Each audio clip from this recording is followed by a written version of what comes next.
Hello, hello, hello, and welcome back to another live stream here with Club Danube. I hope you guys are doing well. Hope you can hear me well.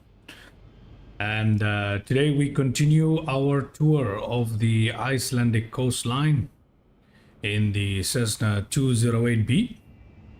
In case you guys haven't checked out my first live stream, leg one of this journey, please do go check it out, see what you thought about the landings and touch and goes in particular.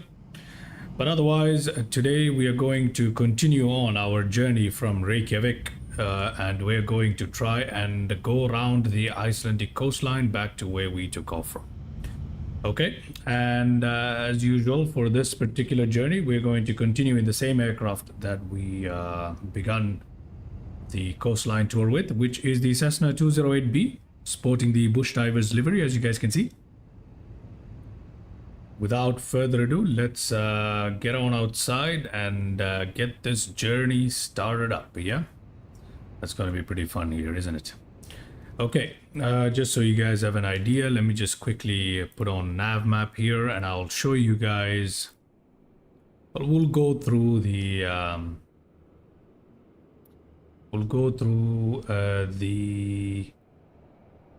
the journey, okay? We'll go through the journey. All right, anyway, let's see how this looks, shall we? All right, ladies and gentlemen. So I hope you guys can see the nav map that I've opened up here. Okay, so currently we are here in Reykjavik. We began our journey up north here in Ísafjörður. From Ísafjörður, we've come down all the way to Reykjavik, performing numerous touch and goes and landings along the way. Now from Reykjavik, we'll continue our journey on to Keflavik and Reykjanes, Blue Lagoon, Elbow Crater, the Great Pjórsar Lava, or Seti Airport, and etc. until we reach Hornafjörður. Hornafjörður is BIHN. Once again, excuse my pronunciations. If anyone's from Iceland and I'm pronouncing these wrong, please do excuse me. But yes, today's live stream will take us to Hornafjörður. Hornafjörður will be where we end leg 2 of our journey. And yeah, without further ado, let's go ahead and see what is see what we can do here. Yeah, let's see. Okay, very well, very well. Right now our aircraft is in the cold and dark state as usual, and I can see that no one has joined me on YouTube. I am streaming to myself right now, but that's okay. That's okay. Okay, let's see. If anyone is here, please do say hi. Maybe my chat monitoring is a little slow, so you can excuse me for that. But anyway, let's go ahead here and get this aircraft. Oh my goodness. It just immediately gave us that sound. Excuse me about that. Okay. Here we are. Let's get this aircraft from cold and dark. We'll get it started up without further stalling. Yep. Okay. Go up here, get the fuel selectors on here, put the RPM to max, engine condition to high idle. We'll turn on our nav lights so they go on as soon as we turn on the battery. Let people know we are in the aircraft. Yeah, battery is on now, alternator is on, fuel switch pump needs to go to on, our ignition goes to on, our starter engine can go to start, our avionics master switches can come on. Okay, we should be able to see the propeller spinning up here, and we can enjoy the engine sounds as we start up our Cessna here. All right, so I'm gonna let you guys go ahead and enjoy the startup sounds here.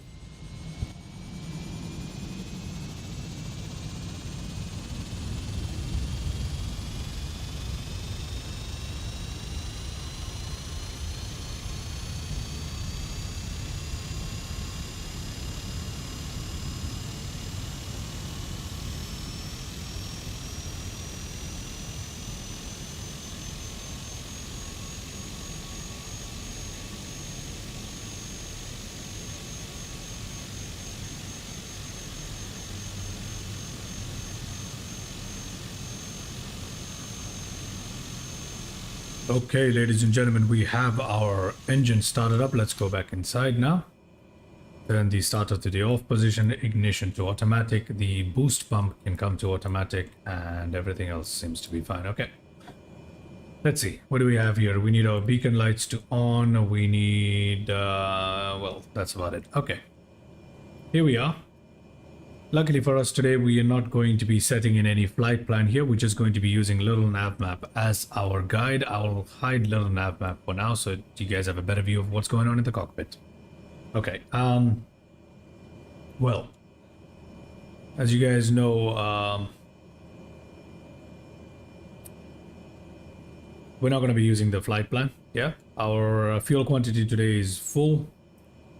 Everything else is looking fantastic here. Let's just go ahead and set our altitude at 5,000, just in case we need to climb up. Iceland is a mountainous country for the most part, plenty of volcanoes and the like, so let's go ahead and set our altitude at 5,000. We can turn on FD and our yaw damper in advance. Okay, let's go down to the PFD. Let's see what we can do here. CDI source. We have it set on GPS, although we have nothing going on in the GPS. We can turn our transponder on right now. Let's go ahead and set the flaps for takeoff, shall we?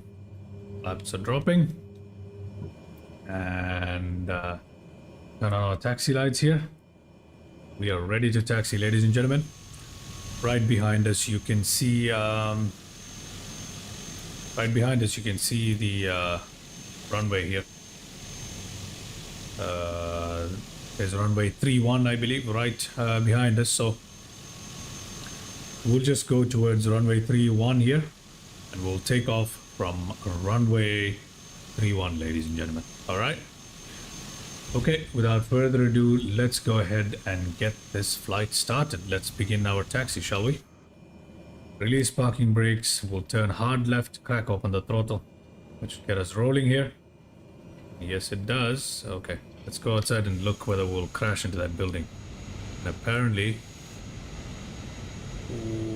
we just about missed it. Okay, brilliant, brilliant. And there's a van coming in, but hopefully they stop for us. Thank you, sir. Or maybe not. Okay, maybe not, huh? All right, let's see. Here we are at a runway 31. Okay, we don't need the whole runway. It's just a Cessna, so just going to okay, plenty of length to take off. Landing lights on, taxi lights off, and we need our strobe lights to on, and we are ready for takeoff, ladies and gentlemen. Let's go ahead and get this journey started up. Engines are looking fantastic. Very calm day here at Reykjavik. We have live weather going on. And let's get this flight underway, ladies and gentlemen. Okay.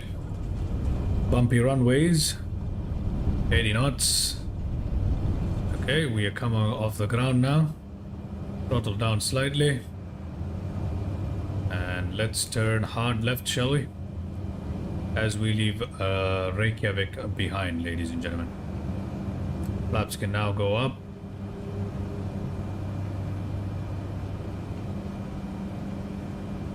Okay. Let's have a look at the airport we just took off from. There it is. We're leaving Reykjavik behind right now. Okay, that's Reykjavik off to our left.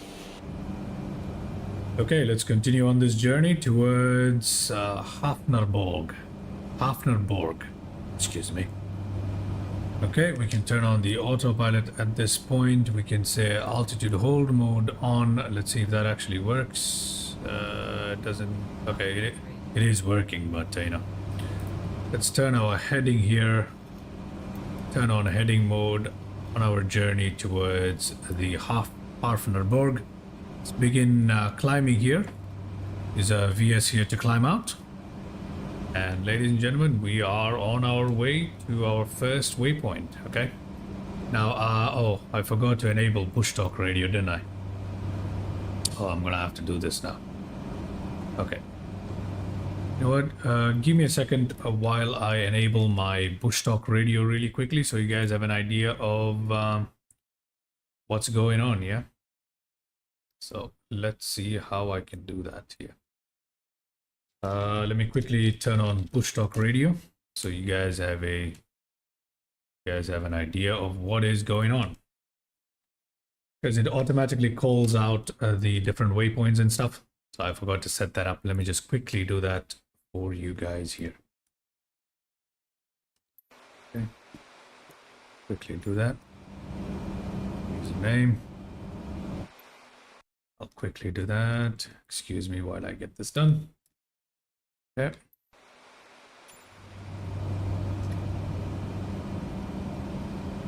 Okay. We got Bush Talk radio now active, ladies and gentlemen, as we fly on to our first waypoint here, Hafnarborg. We can begin playing. Hafnarborg, the Hofnafjörður Center of Culture. Okay, we're back. Is a public Sorry about that, we're back. Located in Hafnarfjörður, Iceland. It was opened in May 1988, but the foundation for the institution was laid in 1983 when Drive Sverre Magnusson and his wife, Ingeborg Sigurjónsdóttir, donated their house along with a substantial collection of art and books to Hafnarfjörður on the 75th anniversary of the incorporation of the town.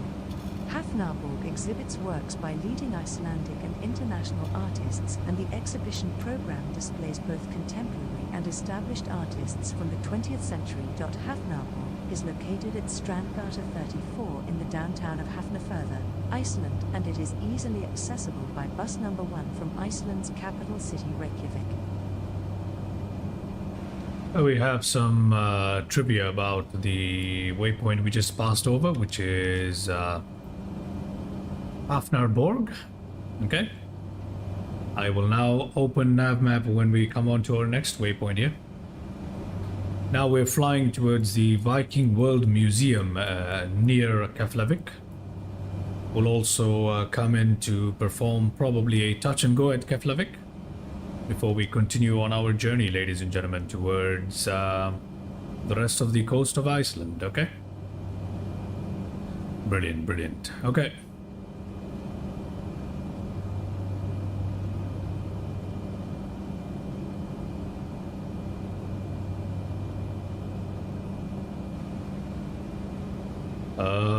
Let's see. Let's look around, see what we can. Let's see what the passenger is seeing right now from the scenery point of view.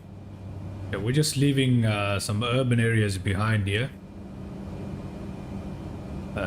So hopefully we'll get into the wild part soon.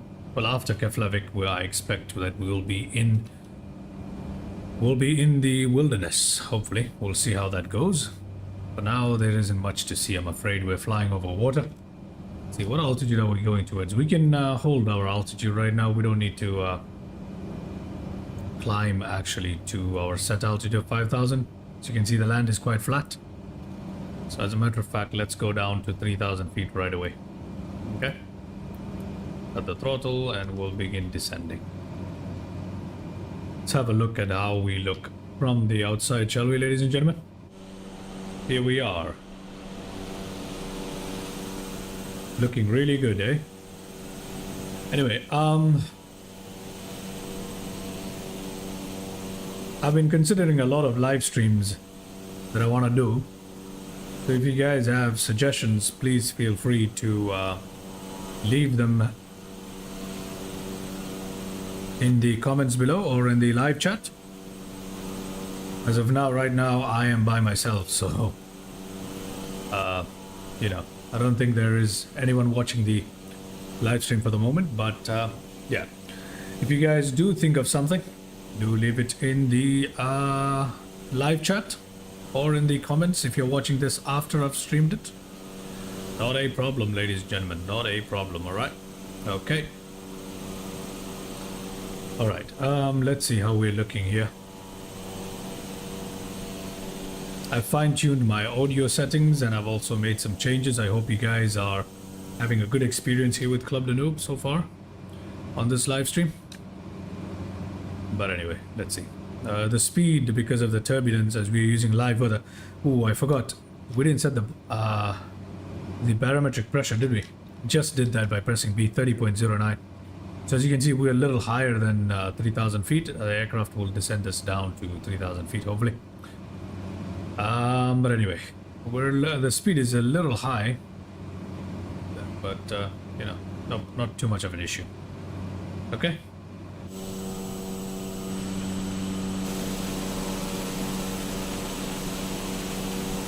A lovely looking livery here from Bush Divers. We're roughly 8 nautical miles away from Keflavik now, and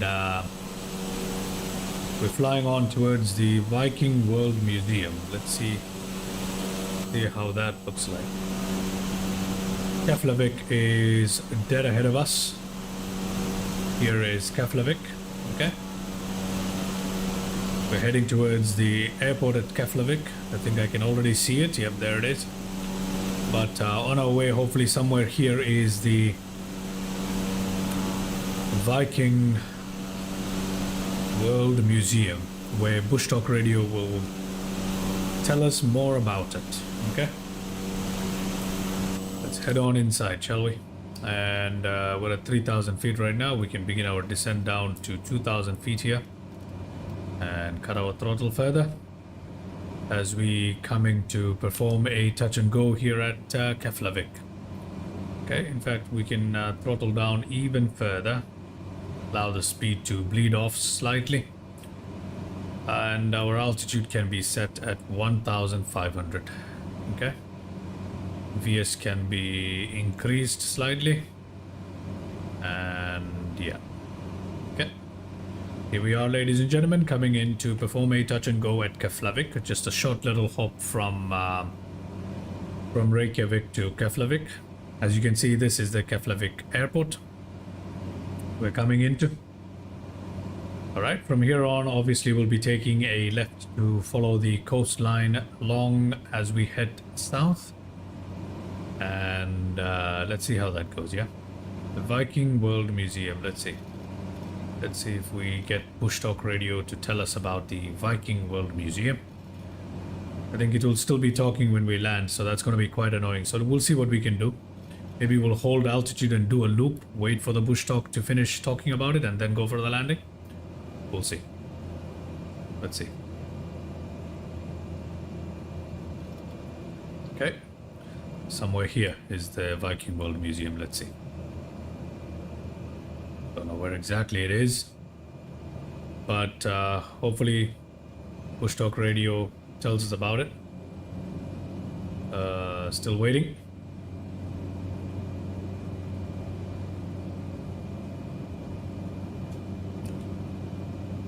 Okay, it's not telling us anything.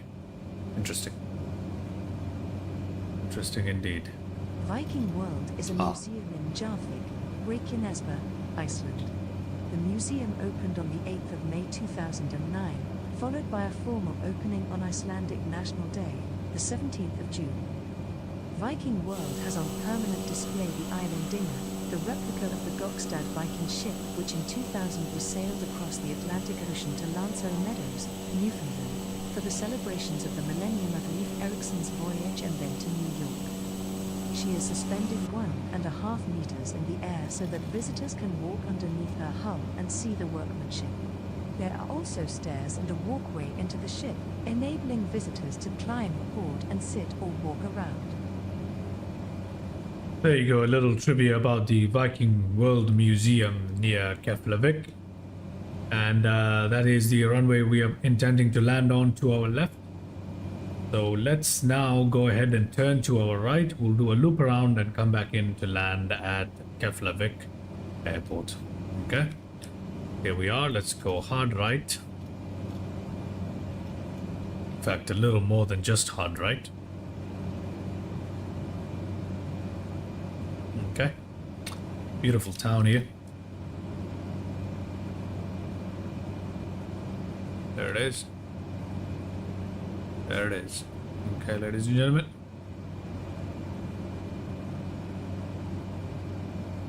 Okay. We'll now align ourselves with the runway. And we will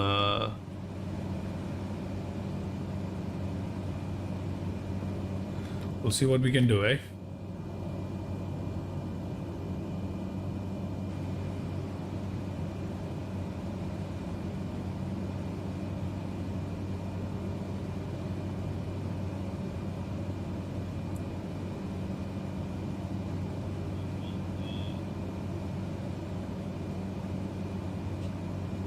Okay, ladies and gentlemen, we can now begin our turn into Keflavik to perform a landing there. So let's go ahead and perform a full 180-degree turn using the heading mode here. I will disengage the autopilot momentarily before we go into land at Keflavik. Okay, let's see how this goes. Okay, our turn seems to be doing well. We can now reduce our throttle. I will now take manual control. Right now, I have manual control. One, sit up on the cockpit here. Drop our flaps, and that should push us up immediately. Trim down to counteract the flaps. Flaps down to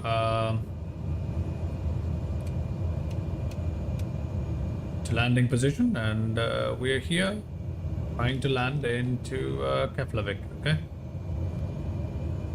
we'll target a landing speed of 70 to 80 knots here. Let's see how we do on that. Okay,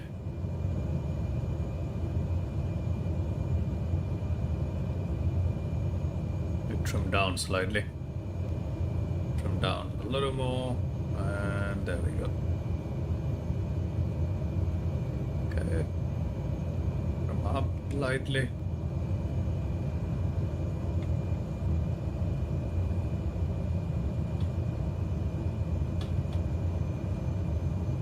Okay, I've forgotten the trim on this aircraft again. It happens to me a lot. I lose touch of aircrafts very, very quickly if I don't practice. It's just been a couple of days since I flew this Cessna, and I've already lost my touch. But anyway, let's see how this goes, yeah? A little too high according to the indicator. I'm not too worried because we can bleed our speed off quite quickly here in the Cessna. Okay, like so. Right, we do have a somewhat stable approach here. So 500 throttle up as we flatten out our descent here, yeah.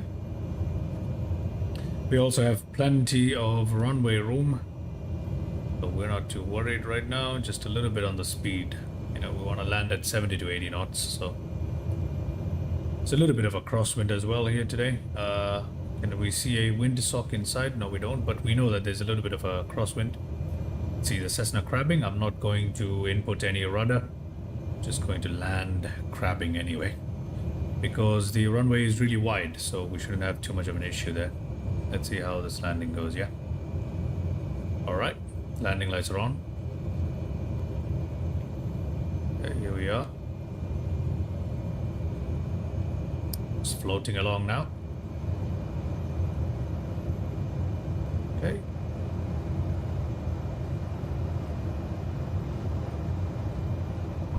Okay, there we are. And we're in Keflavik, but we're not going to come to a complete stop. We're just going to put our flaps up here to takeoff position and continue on. And here we have a touch and go, ladies and gentlemen. Throttle back slowly. Let's give that back to the autopilot, shall we? Okay, and we shall turn left now.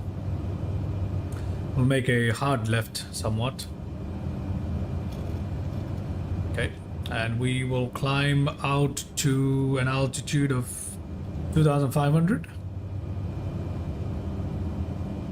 Flaps can go fully up. And our propeller RPM is slightly too high. Let's let's put it down to 93 degrees, 93%, sorry. Okay, here we are, and we are now continuing on our journey towards our next waypoint. Let's see where that is actually. Just gonna turn it a little bit in. Our next waypoint is just 10 nautical miles away, Reykjanes. We're flying on to Reykjanes now. Just 10 nautical miles away. Okay. Brilliant. Okay. Hope you guys are having a good time here with this live stream. And please do feel free to check out my channel, subscribe, like, and the lot. It helps me out and keeps me motivated to continue live streaming, yeah. But anyway, let's see. Let's see how this goes, yeah.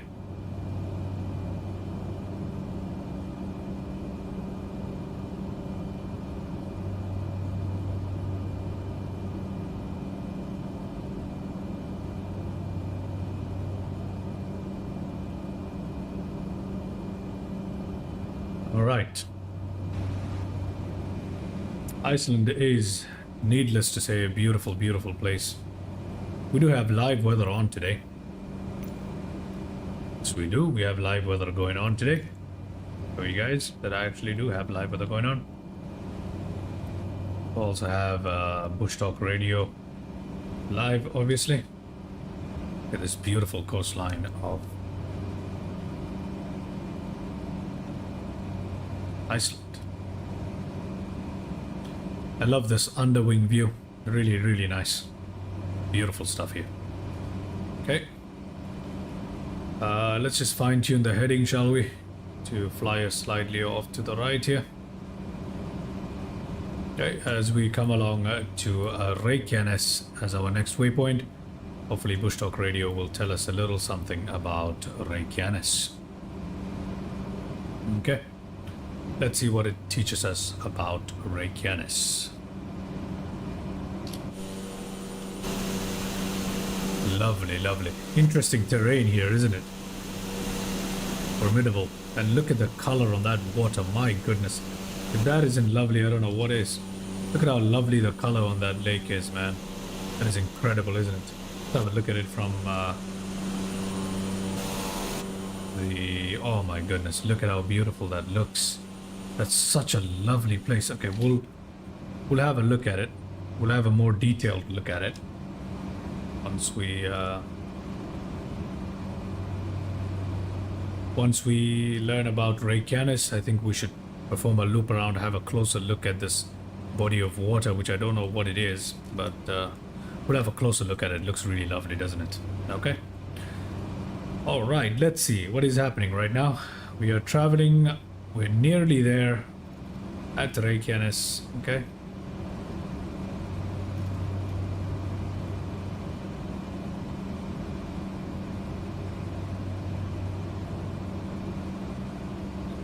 Okay.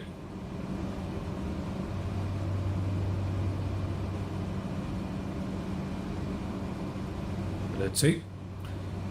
Waiting on Bush Talk Radio here to tell us. And Reykjanes is a small headland on the southwestern tip of Reykjanesskagi in Iceland. The region is about 9 kilometers from Iceland's international airport. There was a prolonged period of constant volcanic activity on the peninsula, the Reykjanes fires, from the 10th to the 13th century. Between 1210 and 1240, about 50 square kilometers of land were covered in lava.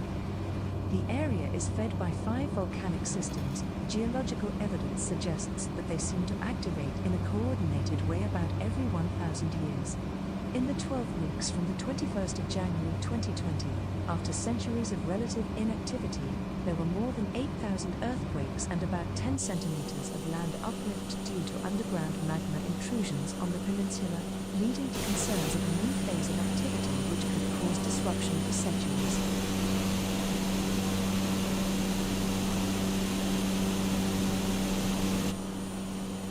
okay, we just quickly learned about Reykjanes there, and that explains why the land looks so peculiar here.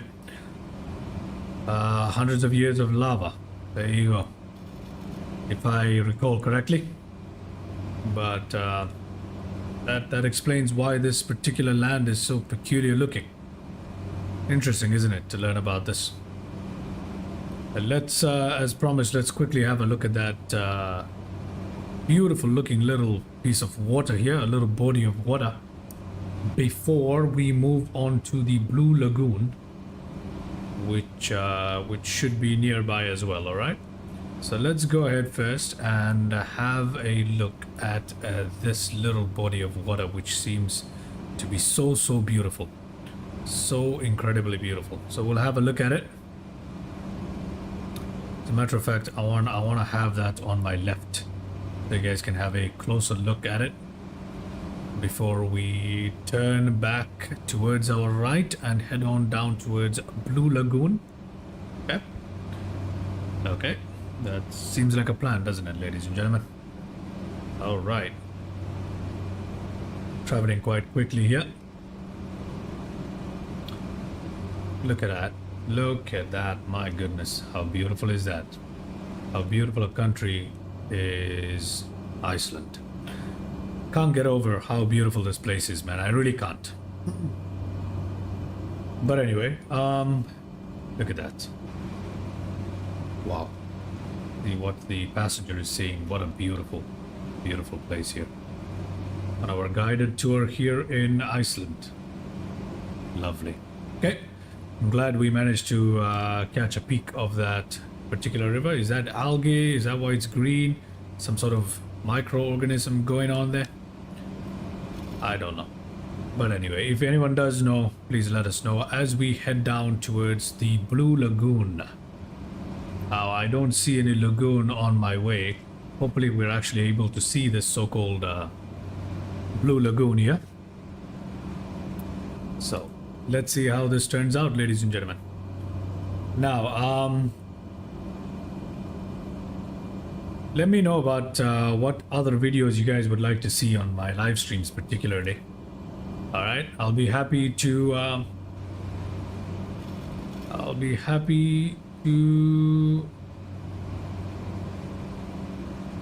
perform flights that you guys would like to see.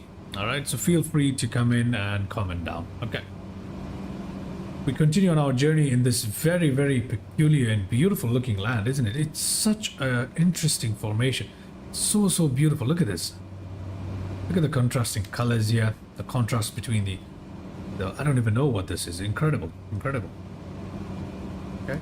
So we fly right over Blue Lagoon at this point, and let's see, what is this Blue Lagoon? I think those are the lagoons here. Yep, that is Blue Lagoon.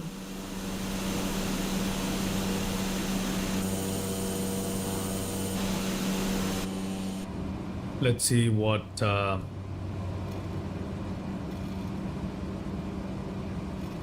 Bush Talk Radio has to tell us about the Blue Lagoons. There it is. Just dip the nose so you guys can see what exactly this Blue Lagoon is. Let's see. It looks man-made. Just waiting for Bush Talk Radio to chime in here. Anytime now, Bush Talk. Anytime now. Okay. Just turn it out a little bit.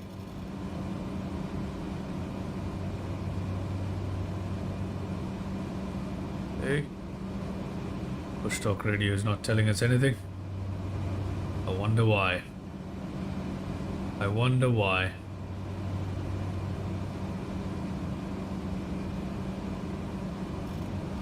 Okay. You know what? There are the lagoons off to our left here, as you guys can see. But for some reason, Bush Talk Radio is not telling us anything about it. So I'm just gonna go and manually trigger the voiceover about the Blue Lagoon for you guys here. Let's see. Yeah. The Blue Lagoon is a geothermal spa in southwestern Iceland. The spa is located in a lava field near Grindavik on the Reykjanes Peninsula, in a location favorable for geothermal power, and is supplied by water used in the nearby Svartsengi geothermal power station. The Blue Lagoon is approximately 20 kilometers from Keflavik International Airport and is one of the most visited attractions in Iceland. The Blue Lagoon is famed for its superheated milky blue waters and is set in the middle of a craggy black lava field, providing stunning scenery as you enjoy your soak in the warm waters. The warm waters are rich in minerals like silica and sulfur, and bathing in the Blue Lagoon is reputed to help many people suffering from skin diseases such as psoriasis. The water temperature in the bathing and swimming area of the lagoon averages 40 degrees Celsius and is enjoyable year-round. even in freezing conditions. Well, there you go. There you go, ladies and gentlemen. Some trivia there about the Blue Lagoon, and it turns out it's a very, very popular tourist spot, eh? Okay, let's now make our 180-degree turn as we head on towards Elborg Crater. We'll see what Bush Talk Radio has to say about that before we move on. Okay. Real quiet here on today's stream, eh? Real quiet. Yep. Literally no one popping in to say hello today. Interesting. But anyway, let's see how this goes. Let's see how this goes. Alright, ladies and gentlemen. We are continuing our journey and we are going towards Elborg Crater now. Elborg Crater. Alright. Wonder where Elborg Crater actually is. Wonder what the story behind it is going to be. Okay. Let's have a look. I'm traveling quite quickly here to try and see if we can make up some ground really quickly here, because touring the entire coastline of Iceland is quite an arduous journey, a tough one, and it's a very, very long one. So I'm trying to cut our travel time here by traveling a little quickly. Sorry, my tongue failing me today a little bit. Nonetheless, here we are, ladies and gentlemen. I woke up pretty late today, so still kind of half awake here as I decided to stream. I haven't been able to get to it for the past 2 days, so I thought I'll make up for it by streaming right now and hopefully posting a video today as well as another stream. So let's see how that works. Yeah, look at how beautiful this hill is, man. Iceland is so incredible. Look at this. I can't believe this, that such places actually exist. Look at that, man. How beautiful is that? Incredible to say the least. Okay, let's fine-tune our heading here towards Elborg Crater. It's right about there, I believe. Yep, Elborg Crater is right about there. Okay, let's see how this goes, ladies and gentlemen. Let's see how this goes. We're flying dead for it at this point, I guess. And we are flying pretty quickly at 162 knots. The Cessna can handle 175 at most. Before we start overstressing the airframe here.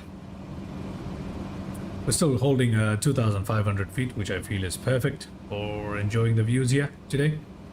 Once again, I am mesmerized by the colors that we see on the ground here. Look at that light blue. Where does this even come from? Incredible, isn't it? Absolutely incredible. And a little bit of water there. I believe that is an inland lake of some sort, or a water body of some sort. Again, looking really, really lovely here. So here we are as we come towards Elborg Crater. Just going to fine-tune our heading a little bit more so we fly directly towards it and it triggers Bush Talk Radio, hopefully. That's one of the sad parts. In case we're not able to catch a real good glimpse of it, I'll just fly around one more time while Bush Talk Radio continues talking about it. Yes. Okay.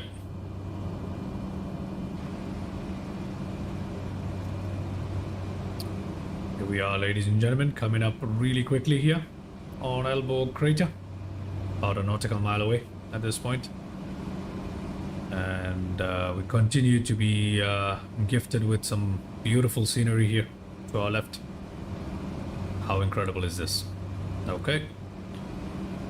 Elborg Crater coming up right ahead of us. Here we are, ladies. Is a small Holocene volcano in Iceland, on Reykjanes Peninsula, 50 meters high, with a 30 meters deep crater. It is located at about 5 kilometers from Kresuvik and, as the name says, at the foot of a bigger mountain, the Tulia of Gatorif. The location is connected to the folk tale about the cousins Krissa and Hertis. The old women, who could use witchcraft, had a hefty discussion about the borders of their respective lands. One wanted to cast a spell so that all the fish in a nearby lake would be hairy, the other intended to bring up a storm and let all fishermen die. But this did not happen. Instead, the dispute ended with the death of both of them. The folk tale says that they were buried side by side and the place of the graves is still known to locals. There you go, a little backstory there. I believe that is the crater that we're talking about, except that Microsoft Flight Simulator has decided to put some trees in it. But I believe that's the crater. Anyway, lovely to see that, and let us continue our journey here. And we are now heading towards the Great Piorsa Lava. The Great Piorsa Lava is where we are heading. Let's see how that looks like, shall we? Okay. I believe it's dead ahead of us.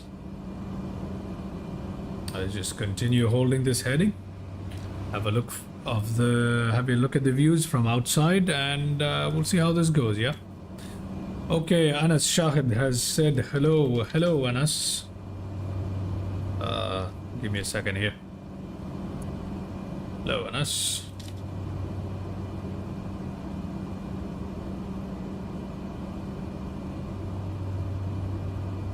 I hope you are doing well, Anas. If you're there, please do chime in here. Okay? Anyway, let's see. Okay, let's go outside and have a look at the views, shall we, ladies and gentlemen, while we wait to reach our next waypoint. Look at how lovely that looks.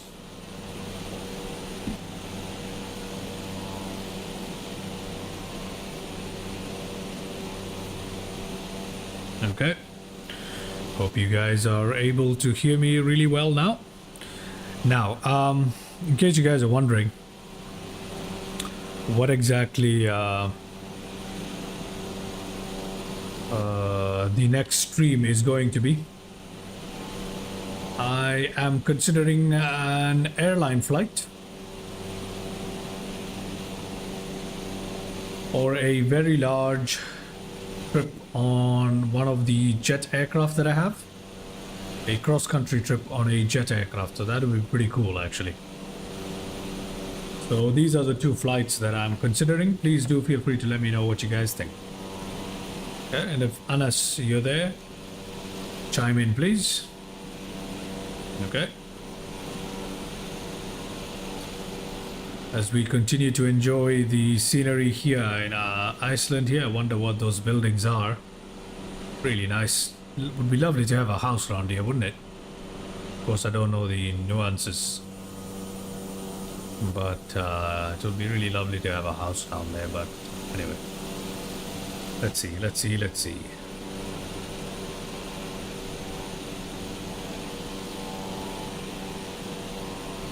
Excuse me while I excuse me for 30 seconds while I grab myself a drink.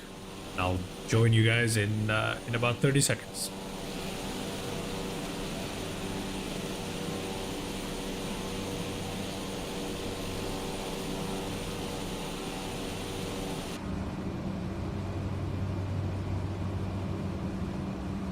Alright, ladies and gentlemen, I am back and I've just grabbed myself a beverage. Our live stream is going to be pretty long today, so yeah, gotta stay hydrated here. Anyway, fine-tune our heading as we try and make it for the Great Piorsa Lava. I am guessing it's some sort of lava flow. I am not too sure. We'll find out what Bush Talk Radio tells us about it. Interesting, isn't it, that there are these... look at how contrasting the colors and the textures of this terrain is here as we fly over Iceland. It's incredible, isn't it? Must be a treat to live here. Your eyes treated to these views every day. Look at that. Incredible. Incredible. Reminds you of a desert at the same time it is. Incredible. It looks like something out of Lord of the Rings, doesn't it? It really does. Looks magical is what it does. A mystical fairyland. Anyway. I have been mesmerized by Iceland on this trip so far. And I think I'll continue to be mesmerized by Iceland throughout this trip until we finish, probably. But anyway. Here we are, ladies and gentlemen, and I hope you guys are having a good time here. Little nav map is being shown right now. Let me just hide that for the time being, yeah? So you guys can just enjoy just the simulator. I keep forgetting to hide the nav map. That's why I've made it translucent and to the corner. So in case I do leave it on, you guys can still enjoy the simulator, you know? In the previous streams, I've made the mistake of leaving it open, so... Anyway. Hope you guys are having a good day. If anyone is watching this, if Anas is still with us, I cannot tell. Hope you guys are having a great day. Alright. Anyway, ladies and gentlemen, let's see how this entire stream goes out. Here we are. Almost nearing, excuse me, the Pure Salava. And as we near Pure Salava, we can see a fine mist. Actually, it's more of a cloud, but some low-level clouds coming in here. It's also an interesting formation here as well. I wish I knew what that was, but I don't. Anyway, let's see how this goes. Let's see what Bush Talk Radio has to tell us about the little Pure Lava. My bad. The Great Pure Lava. Anyway, let's see. What is the Pure Lava? It's somewhere here. As we cross onto the land, it's somewhere dead ahead of us. Okay? So we'll hear about it. We'll hear about it in a bit.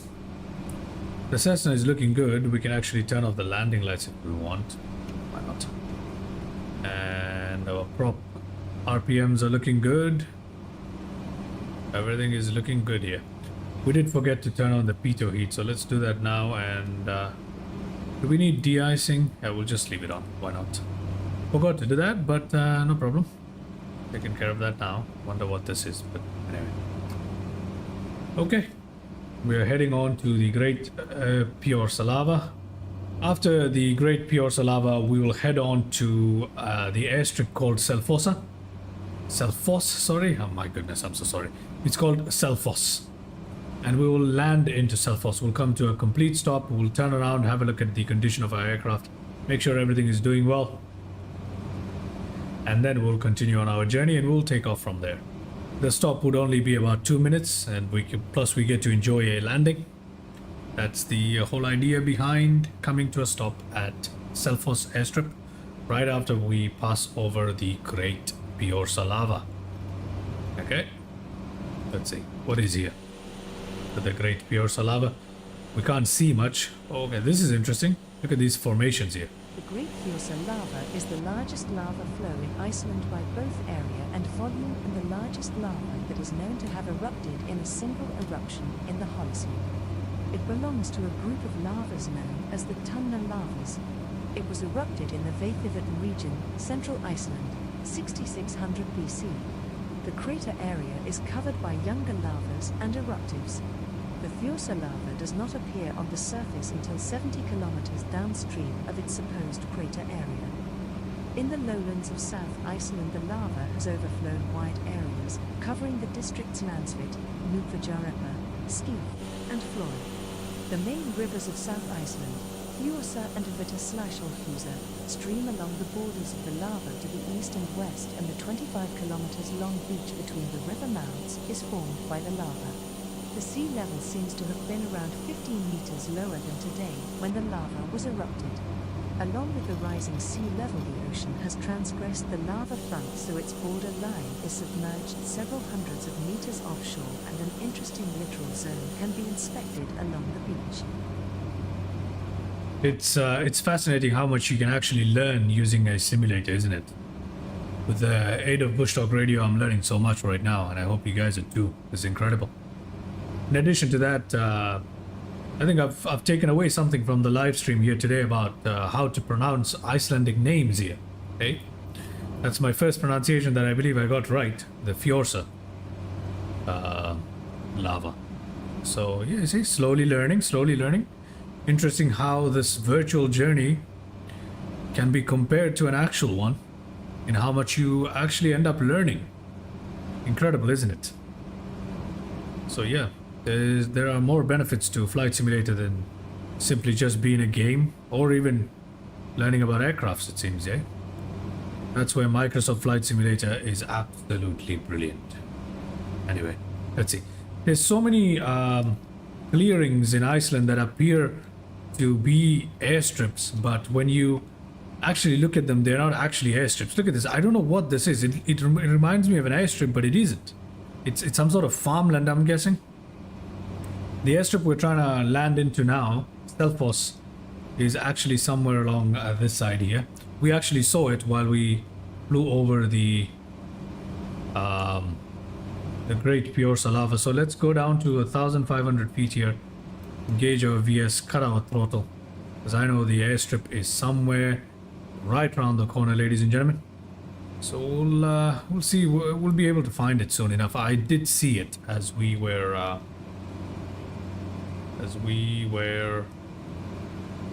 flying over the Great Fjorsa lava.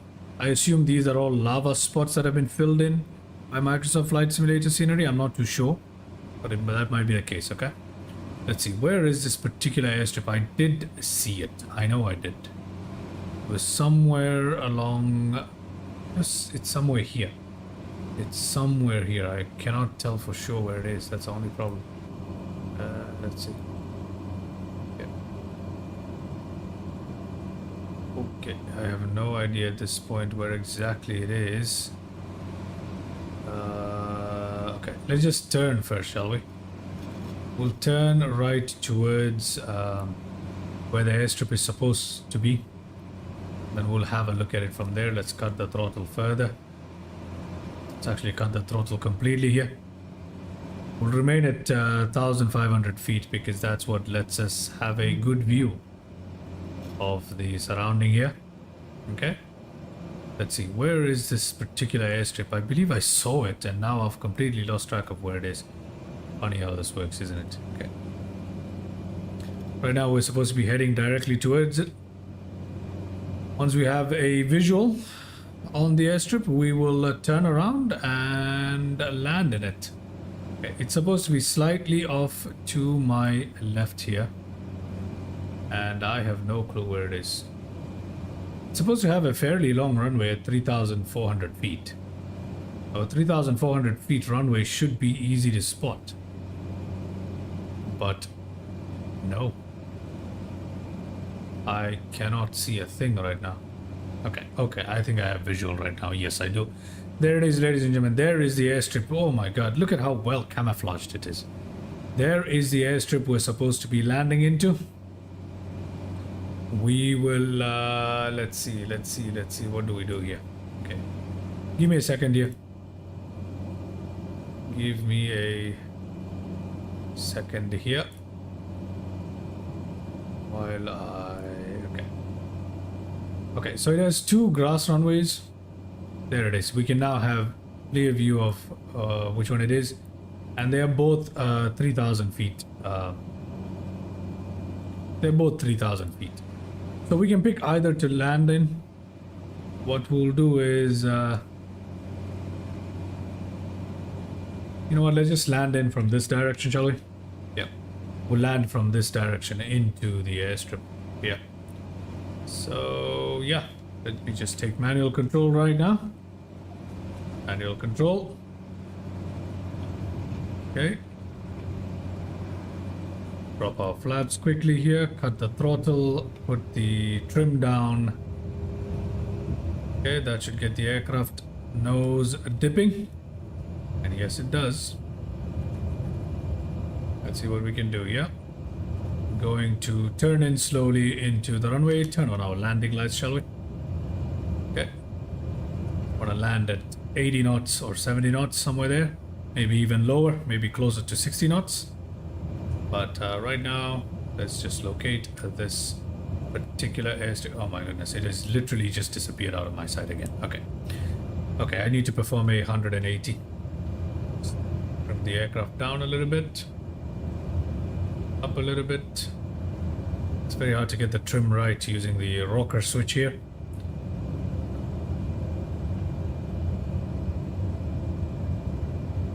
Come on. Come on, show yourself. Okay, there you are.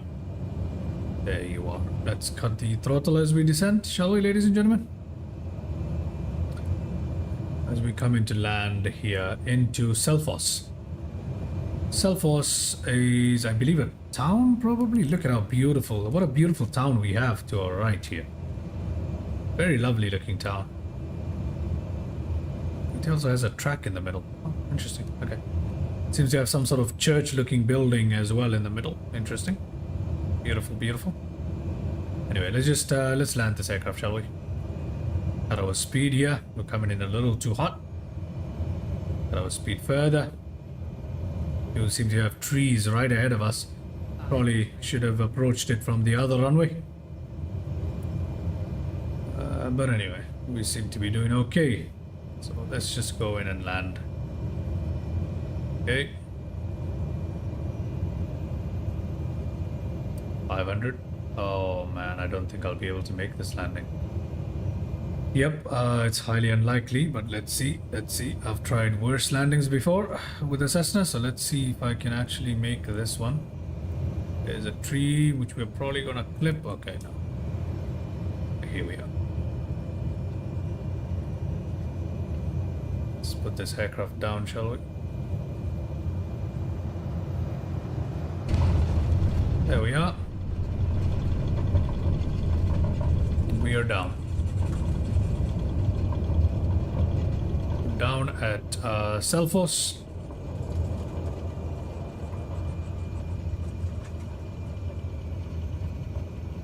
Okay. Wow.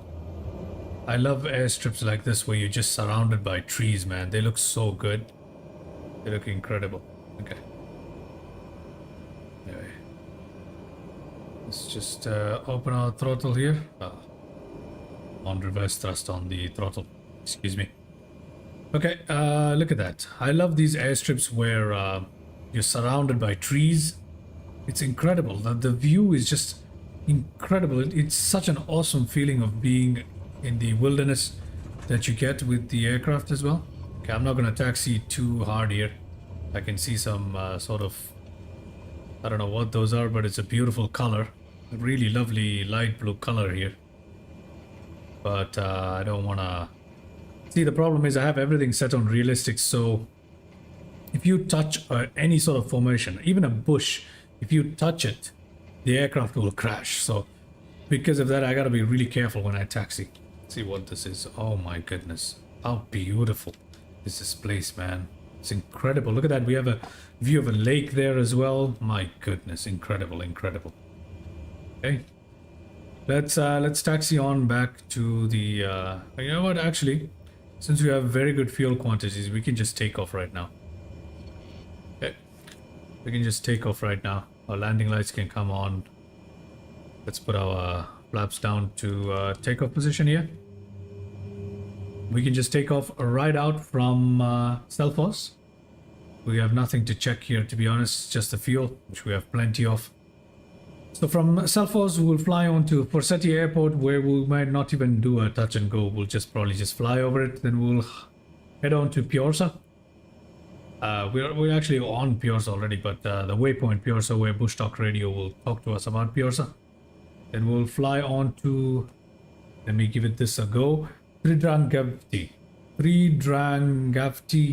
Lighthouse, which may not show up in Microsoft Flight Simulator, but we'll fly over it. And we'll head down to Vestmannaeyjar. Vestmannaeyjar is an airport on an island. Then we'll fly over Elide Island before heading into Baki Airport. So let's go ahead and take off from here really quickly. Okay, Engine's looking good as can be. Let's get up off this ground, shall we? Okay.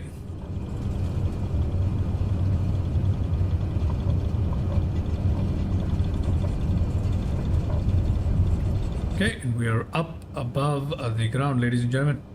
There's the airstrip right there. Nothing much to look at. And the town that we're leaving behind here. Okay, just cut the throttle slightly, allow the autopilot to take control.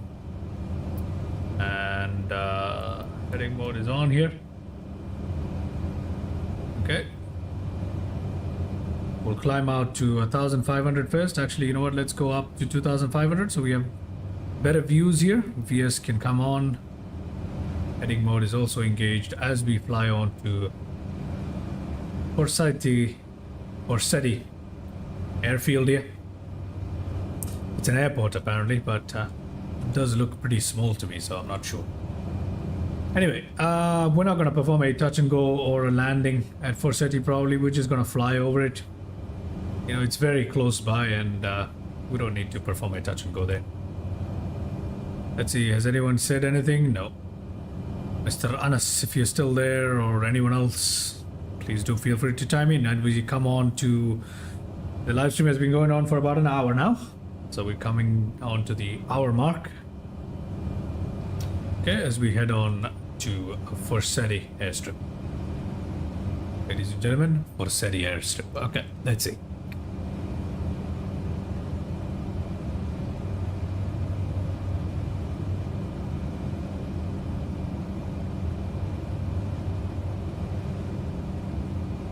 Okay, where is this particular airstrip? Be able to catch it off slightly to our right here as we head on down. Okay.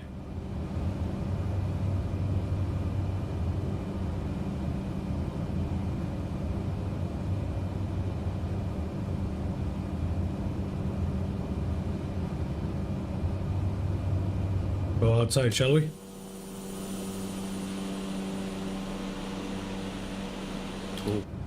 Let's put our flaps up. I forgot to do that. Let's put our throttle down slightly as well. Sure we don't overspeed yet. Okay. Brilliant. Let's put our landing lights off, shall we? Don't really need them. Let's hunt for Forseti airstrip. Where is that guy? Forseti airstrip. I have no visuals. The problem is Iceland is particularly hard to spot little airstrips because look, it's full of these patches which appear to look like runways or airstrips when they're probably just farmland. So that is something quite difficult about spotting airstrips in Iceland. Okay, so we should be coming up on Forseti airstrip. It should be somewhere here if I'm right. And there's two runways. Let's see what we feel like doing at Forseti airstrip.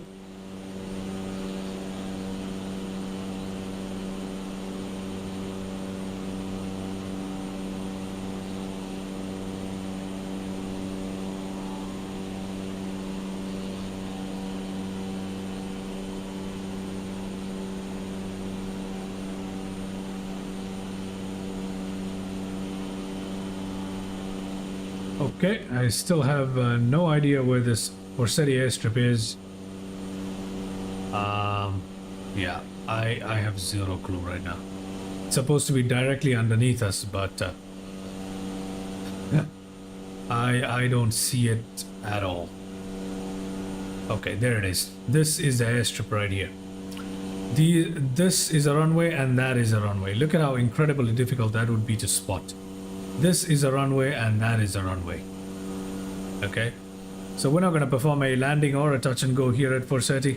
There's no need for that. We'll just head on directly towards our next waypoint, which is a hard right. So let's make that hard right a little more than a hard right. Okay, see how difficult it is to spot airstrips in Iceland. Look at that. That is an airstrip right there. The whole land is covered with little strips of land that look just like runways. Ooh, this is incredible scenery here, isn't it? Love this. What is this beach lava looking place? It's incredible. This area right here. Beautiful stuff, isn't it? Absolutely beautiful. Wow, I love that. I love this. Look at this, man. This is incredible. Incredible. Anyway, let's head on down to Piorsa now, where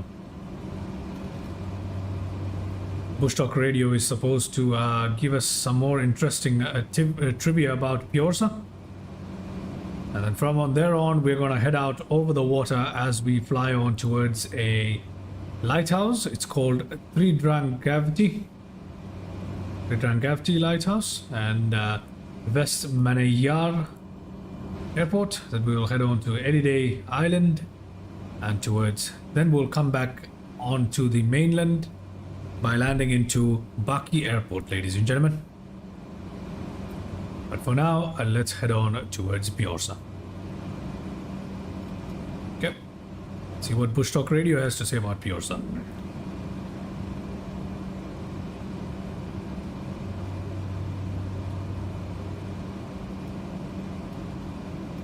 Piorsa is Iceland's longest river, 230 kilometers. Piorsa, It okay. is in the south of the island. Piorsa is a glacier river and has its source on the Glacier Hofsjökull. It flows out through narrow gorges in the highlands of Iceland. Further downstream, another river, the Tunna, flows into it before it enters the lowlands. There it passes the valley of Piorsa, where the historical farm of Stong is located at 64 degrees 712 N 19 degrees 49 13 W, 64.120000 degrees north, 19.82028 degrees west. In the lowlands it flows along the eastern border of the Great Piorsa lava. In the middle of the now rather wide river, there is a big island called Arnes, where there used to be a port. The administrative unit of Arnesisla was named after it. The Hringvegur traverses the river via a bridge between Selfoss and Hella. Some kilometers to the southwest the river flows into the Atlantic Ocean. A signifies riverwalth, means bull, and is cognate to Danish, Tyr, Swedish, Tjör, and Latin, Taurus. According to the Book of Settlement, the river was named after the bovine prow statue of one of the first settlement ships. There you go, some interesting trivia about the Piorsa River and the surrounding areas, and look at the scenery we have for ourselves here, ladies and gentlemen. Beautiful mountains in the background. Lovely, lovely. Anyway, incredible mountains here inland. Let's now continue our journey on towards the lighthouse as we head out over the water, shall we? We'll also be flying into some of these clouds, I believe. We'll momentarily leave behind the mainland of Iceland, head out over the waters towards some off-coast islands. And let's see how that goes, shall we? Alright. Let's have a look at the views from outside. Leave you guys with some views here.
Okay, let's sorry about that.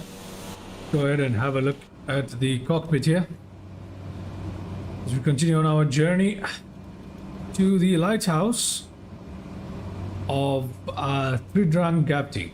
Tridrangapti. Quite a hard name there to pronounce. But anyway, let's see how that looks, shall we?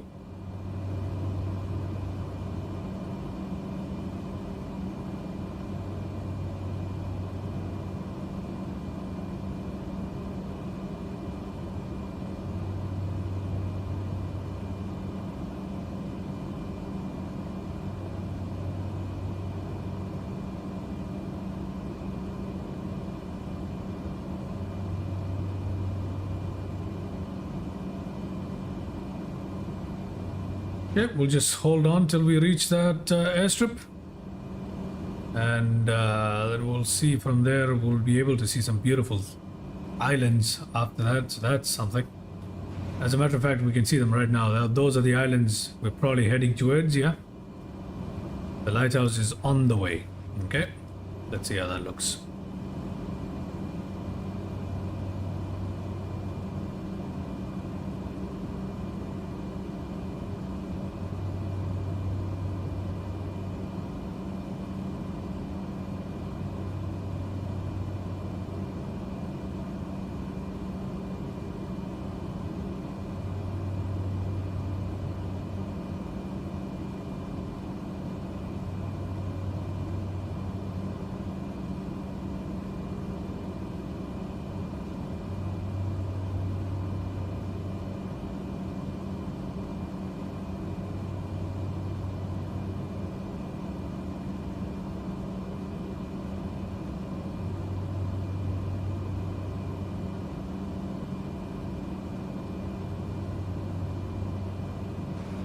Okay, we should be nearing the lighthouse any second now. Let's see how that looks from the outside. Look at that, we're flying through some clouds here. Really nice, really nice. Let's see what the lighthouse has to tell us. As you can see, there is no scenery for the lighthouse here in Microsoft Flight Simulator. So we'll just listen to what Bush Talk Radio has. We'll go inside the cockpit so we get a clearer sound. And we'll just listen to what Bush Talk Radio has to tell us about this particular lighthouse, which we're supposedly, it's near our location right now, but obviously it's not modeled, so that's a shame, but at least we can listen to what interesting trivia we can learn about the particular lighthouse, yeah? So we'll just wait for that to trigger. And then we'll head on to the islands that you see off to your left. Okay? Beautiful. Still waiting on Bush Talk Radio here.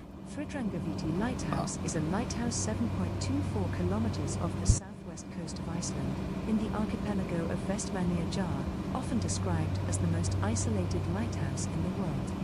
Tridranga means three rock pillars, referring to the three named rocks at that location: Storadranger, Thufudranger, and Clofadranger. It was constructed in 1938 and 1939, with the lighthouse commissioned in 1942.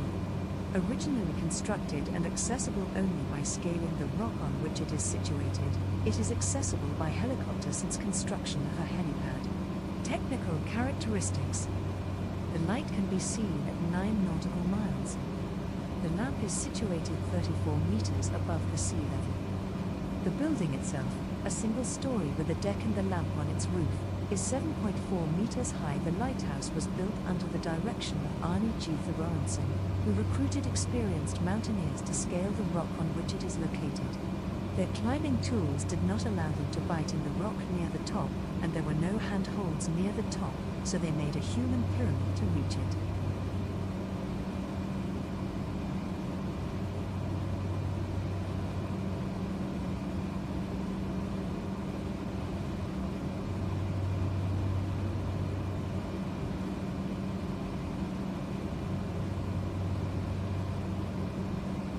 Okay, some interesting trivia there. World's most isolated lighthouse, eh?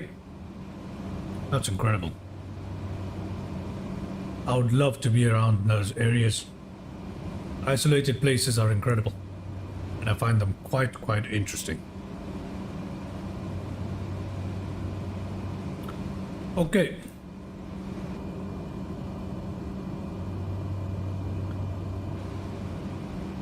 Now, the lady who was narrating did tell us what the islands are called, and I thought I got it, but it has just slipped my mind. But if I'm right, it's called the Vestmannaeyjar, or the Vestmannaeyjar Island.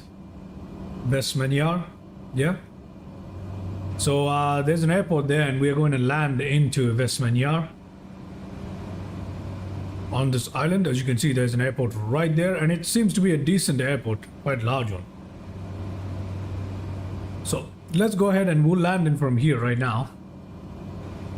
So let's turn out first. Turn out this way, almost parallel to the runway. And then we'll come back in for the landing, yeah? Select our altitude to 1,500 feet, maybe. And let's begin our descent slowly, and let's cut the throttle.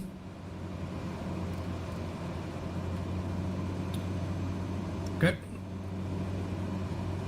Let's head on straight here.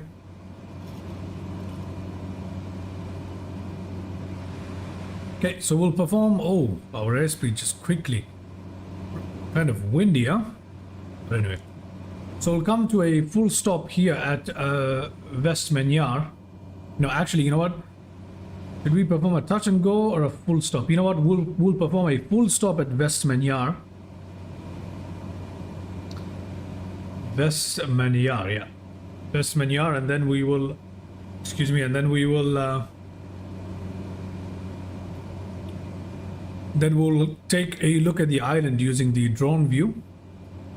Then finally, once we're done with that, we can head on back to the mainland, where we'll come into, I believe it's called Baki Airport. Yes, we'll go into Baki Airport.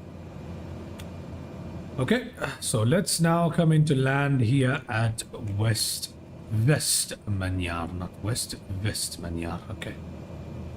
Ooh, the runway is pretty difficult here, isn't it? Going to be an interesting approach, but let's see. Give it some throttle here. 1,500 feet has been reached. Let's now head our aircraft onto the runway heading correctly.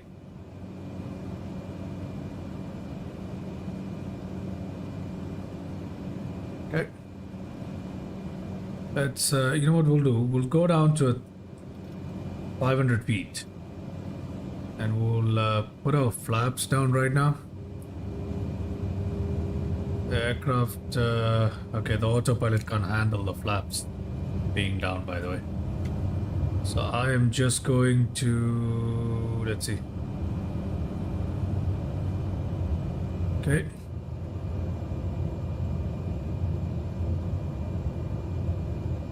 Okay, let's go VS, and I'll ask for -700. So let's see how that looks. This is the runway we're going to land into, by the way. We'll land into this. Oof, look at how beautiful this place is. Man, this is incredible. Look at that. Literally Home Island is an Icelandic island. At 13.4 square kilometers, it is the largest island in the Vestmannaeyjar archipelago and the largest and most populated island off the Icelandic coast. Hymi is 4 nautical miles off the south coast of Iceland. It is the only populated island of the Vestmannaeyjar Islands, with a population of 4,500. The Vestmannaeyjar Airport and the Westman Islands Golf Club taken together cover a good portion of the island. In January 1973, lava flow from nearby Eldfell destroyed half the town and threatened to close its harbour, its main income source. An operation to cool the advancing lava with seawater saved the harbour. Okay, interesting trivia here. We'll now have to go turn around because we're waiting for the push talk radio to complete its narration. So let's just perform one more turn around here, and then we'll come into land at, finally I got it, Vestmannaeyjar. It's not Menyar, it's Menyajar. Okay, so I'm still navigating the rules of pronouncing Icelandic names, but it's West Menyajar. Okay. Okay. Let's turn around here and come back in for landing one more time. We'll engage our VS here. Sorry, VS on. Vertical navigation can come off. Let's go down at 700 feet. Yep, that's what I need. Okay. 1,300 feet, and let us now quickly turn this aircraft around in and come for the landing on a very short final here. I'll take manual control as soon as I have a runway in sight. We're descending at a decent rate of 700 right now, and our altitude set to 500. Okay, let's see.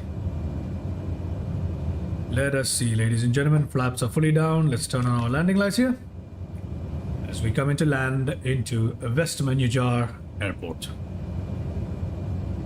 Okay, there it is. That is the runway we're trying to land into. And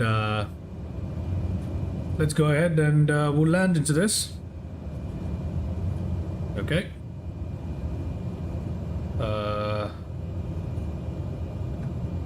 Here we are as we come into land, ladies and gentlemen.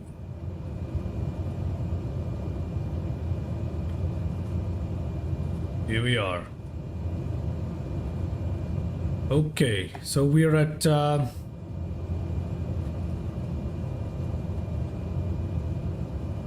okay, we're at 80 knots coming into land. Everything looking quite okay here. Let's see. Let's see whether we can make this landing. We'll come to a complete stop here. And there is someone at the door right now. Okay, well, we're gonna have to make this landing. Just give me a second.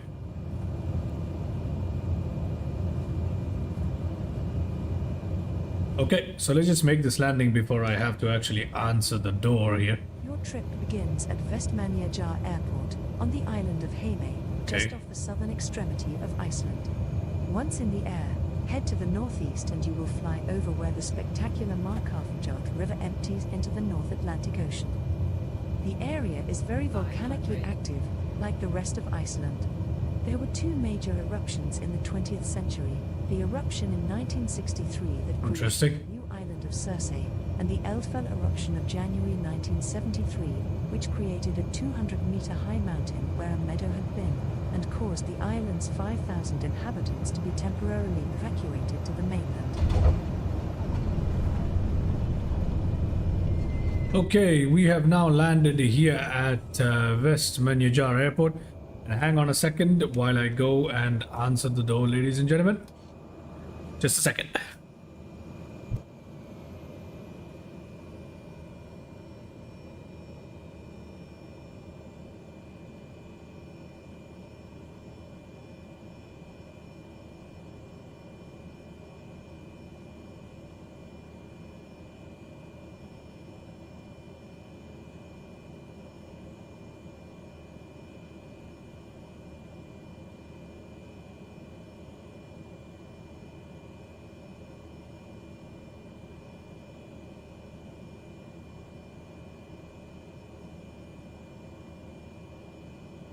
Alright, ladies and gentlemen, apologies about that.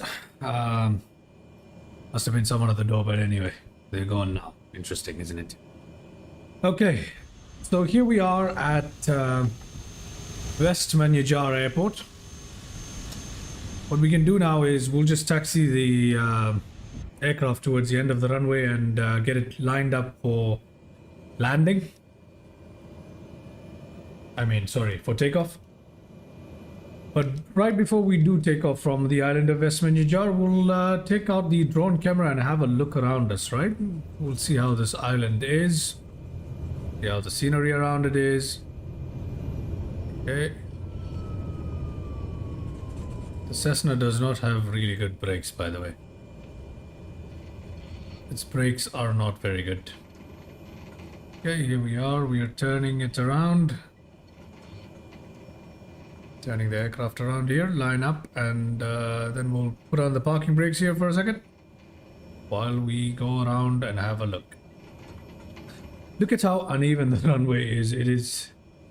Oh, man. You can literally see the slope right now. Okay, anyway. Parking brakes here. Let's go outside, have a look at the island, shall we? Using the drone camera. Okay, we have the camera drone here activated. And let's have a look, ladies and gentlemen. Wonder why it's like this, but okay. Here we are at West Menyajar.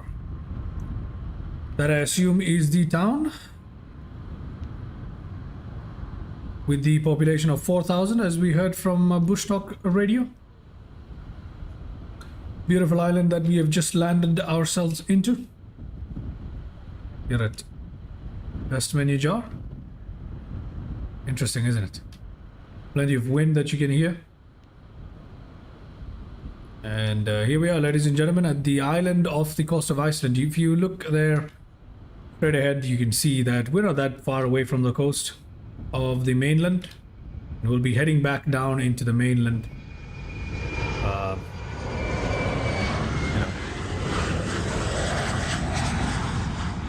Where we land into Baki Airport. Okay? So without further ado, let's get back into our aircraft. Get ourselves up off the ground here at West Menyajar. Okay? Alright, ladies and gentlemen. Let's see. Flaps set to takeoff position. Landing lights on. All systems go. Engine looking good. Parking brake released. Thrust set. And we are going for takeoff here. Look at this. Watch the runway slope here. It is not a straight runway by any means. But anyway. Okay, we'll just allow ourselves to get up off the ground here slowly. And we are off the ground. Outside, have a look at West Menyajar as we take off from there. Yeah. The flaps up there. Alright, ladies and gentlemen, give it back to the autopilot. With our altitude selected at 1,000 something, we'll engage VS first. And we'll go to an altitude of 2,000 here today. As we head towards mainland. Okay. Alright. Brilliant. Let's fly straight, shall we? Off to our right is another island here. Let's see what Bush Talk Radio has to tell us about that island. A little bit of wind coming our way, and look at that. We will now soon be flying into the icy and snowy parts of Iceland today.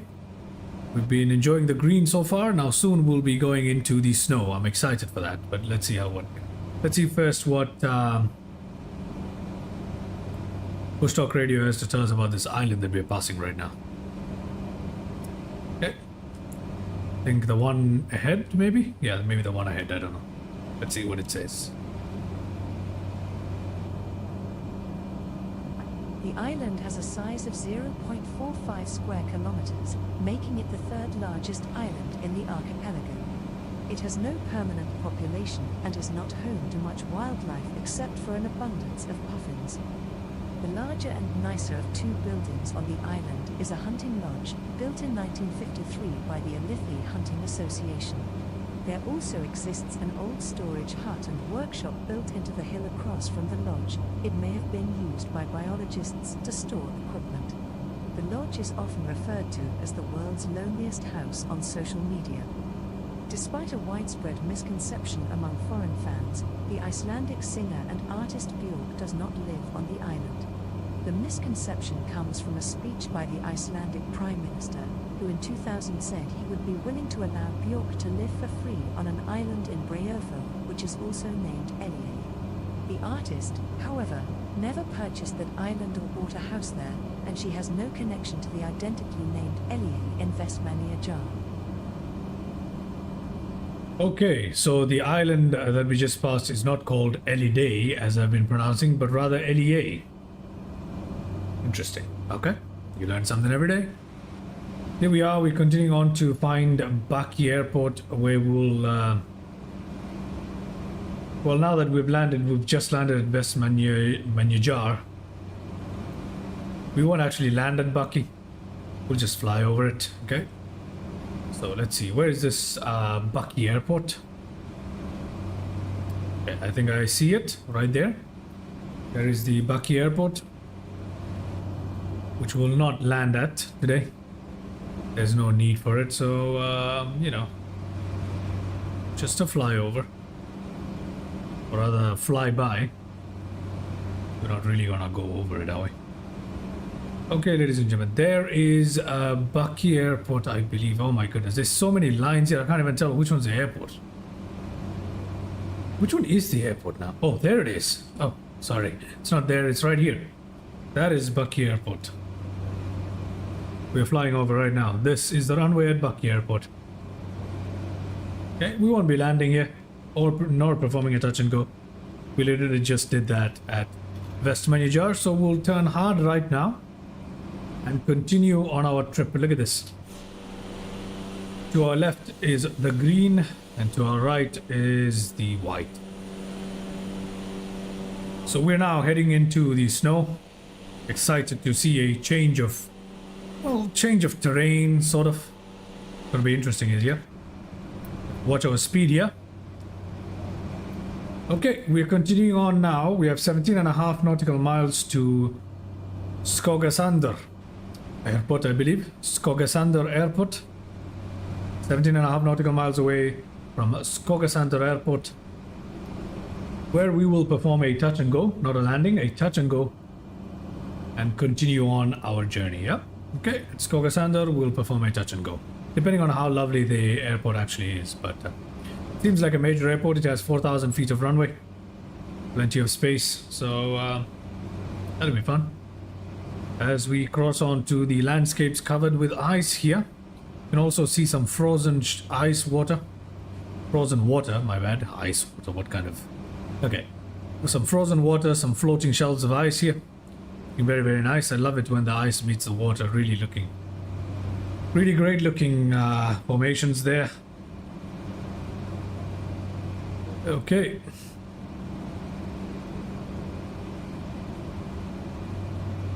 Let's see. Oh, that's lovely.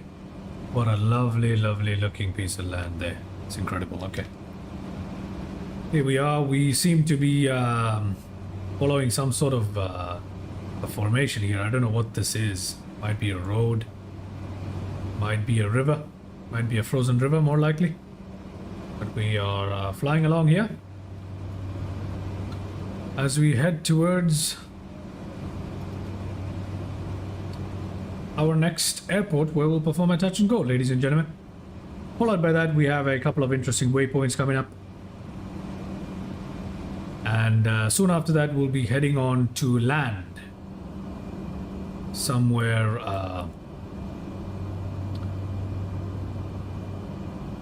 we'll actually soon after we perform a touch and go at Skogasander, we'll be flying on to Vik Airport, where we will perform a landing.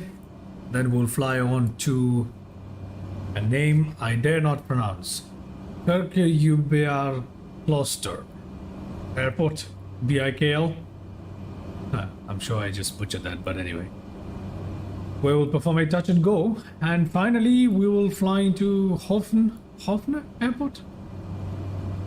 Maybe a touch and go landing, and then we'll fly over Steinasander Airport and finally land into Hornafjordur, where that will be the end of the journey for us on today's stream. Okay? So for now, let's just head on towards Skogasander Airport and perform our scheduled touch and go, ladies and gentlemen. And off to our right slightly, we can see some beautiful peaks here. Look at this one. This is incredible looking. Have a look at it soon, eh? Okay. I'll now let you guys enjoy the scenery and chime in. Actually, you know what? There isn't that much time anyway for me to go and fill up on a little bit more of a beverage. We're coming up really quickly on Skogasundar Airport, and we are roughly in the runway direction. We're facing the runway roughly. So, let's see. Let's climb down here to maybe 1,500 feet. Descend down, my bad. And cut the throttle immediately. Allow the aircraft to slow down. Prevent any sort of overspeeding. We came real close there, 170 knots. But you know what? Let me cut the throttle even further to slow us down. Engine throttle completely set to idle now. Let's see. Okay. Beautiful, beautiful.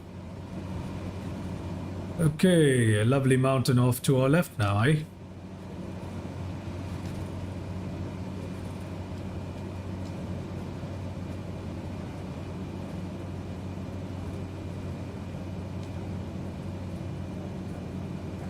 Okay. I believe I see the airport. Let me just... I can't be sure at this point. I think... yeah, I think we need to come up autopilot now. Throttle down completely. Put down the flaps. Allow the trim to make the aircraft go down. This is going to be a haphazard landing here. Not the best idea, but I'm gonna do it anyway. Let's see. Yeah, I think I have the runway in sight. I don't even know if that's a runway. That's a funny part.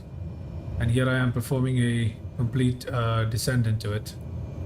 I don't even know if that's a runway, ladies and gentlemen. But anyway, we'll find out soon enough, won't we? Okay. I'm now heading for what I assume is the runway. Somewhere along this way is the runway, ladies and gentlemen. I think I'll have to go around because I have zero visuals at this point at anything resembling. Why is my English so funny today? I don't know. I have no visuals on anything even remotely resembling a runway. All I see is a patch of forest. I don't even know where it is. So I think this is going to be a missed approach here. Let's see. Where's the runway? There is no runway. 500. Yeah, let's see. Let's see, because according to this, I'm heading, I should be heading dead for it. If you look at this here, I'm heading dead for it. So I have no idea where this is now at this point. Okay, maybe it's a dirt strip that's now covered in ice. Probably, eh? Okay, so we'll just go ahead and land straight ahead of us. Because apparently that's a runway, right? So, let's see. Let us see, okay? Okay.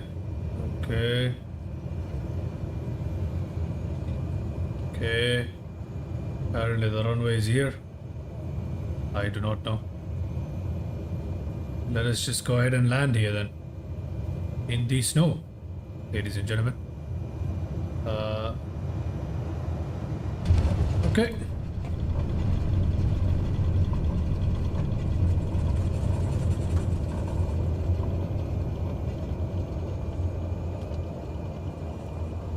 Apparently we have landed into what is supposed to be an airport.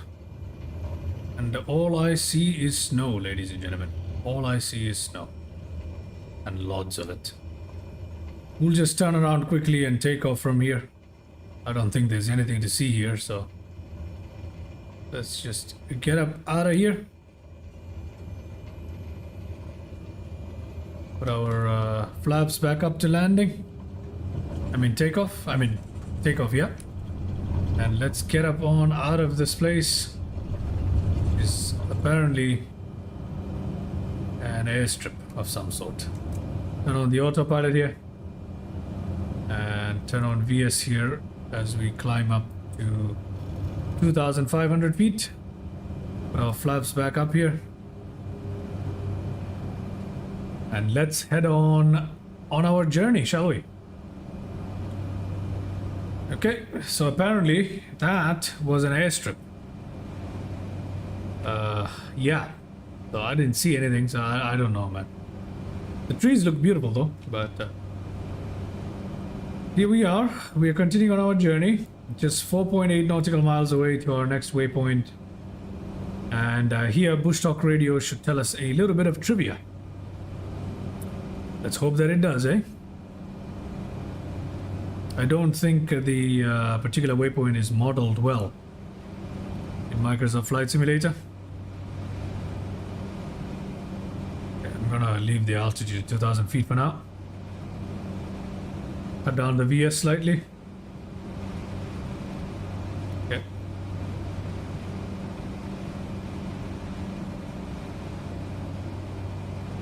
Okay, ladies and gentlemen, here we are. Approaching our Bush Talk Radio waypoint. Oh, Max Plains is here. Hello, Max Plains. Thank you so much for tuning in here. How long have you been live? Oh, 1 hour. Nice. It's my birthday in 2 days.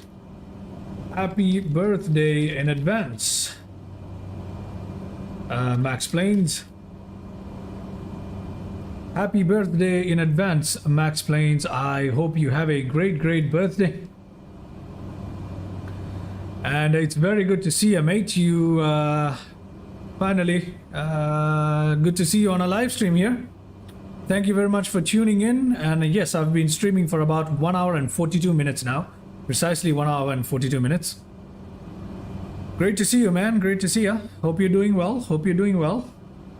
And happy birthday once again.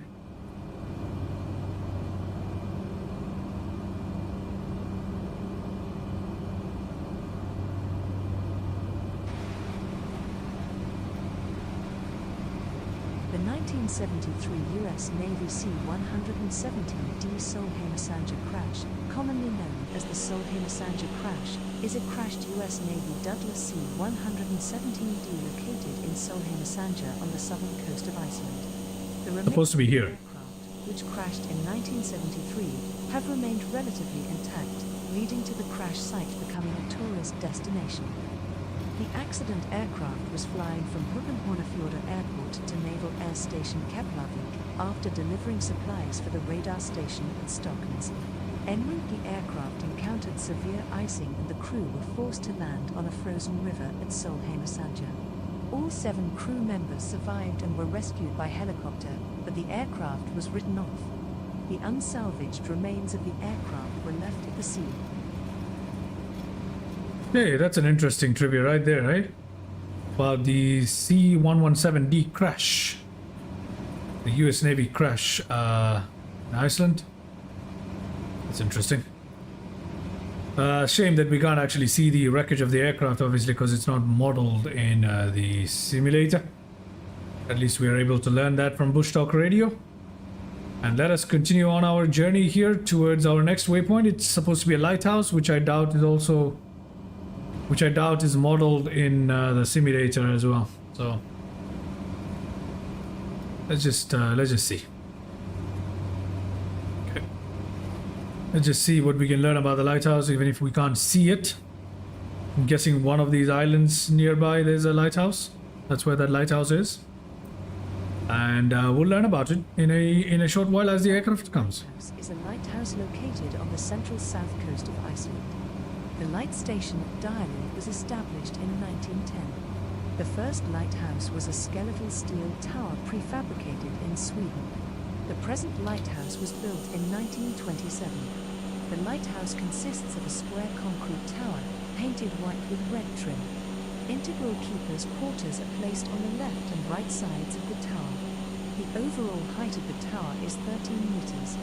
The light flashes white every 10 seconds. It marks the southernmost point of the mainland of Iceland. Unfortunately, we cannot see that tower either, but interesting to learn about it at least. Continue on our journey towards our next waypoint. Another name I dare not pronounce, unfortunately. Let's see what Bush Talk Radio has to tell us about it. Okay.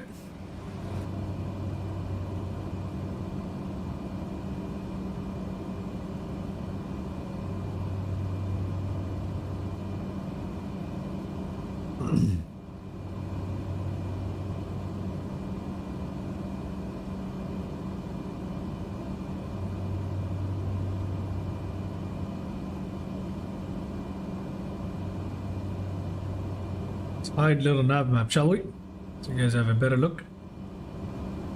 Okay. Renistranga are basalt sea stacks situated under the mountain near the village Vikli-Myrdal, southern Iceland, which is framed by a black sand beach that was ranked in 1991 as one of the 10 most beautiful non-tropical beaches in the world.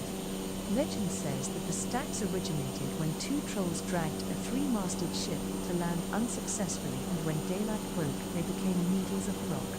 Contemporary legends note the story of a husband who found his wife taken by the two trolls, frozen at night. The husband made the two trolls swear to never kill anyone ever again. His wife was the love of his life, whose free spirit he was unable to provide a home for. She found her fate out among the trolls, rocks, and sea at Renishara. Okay, another interesting tale there at that waypoint. Let's now cut our speed and prepare to for a touch and go at the runway straight ahead of us. A quick one here. Let's see if we actually make this one. It's a haphazard, quickly put together approach, but we have time. We'll be fine. All right. So that is Vik Airport that we are coming in to land at here. Land or a touch and go? You know what? I'm going to perform a probably a touch and go here. So okay, our approach is looking more stable than I thought. Excellent. We'll just trim up a little bit. Okay, that didn't do much. Trim up a little bit. 500. And now flatten out our descent rate here. And there we are, coming into land at Vik Airport. Okay, landing lights are on. Yes, they are. Okay. Here we are, ladies and gentlemen, coming into land at Vik Airport, or perform a touch and go. I think a touch and go is more apt in this scenario. So let's perform a touch and go, shall we? Okay. Yep, we'll perform a touch and go.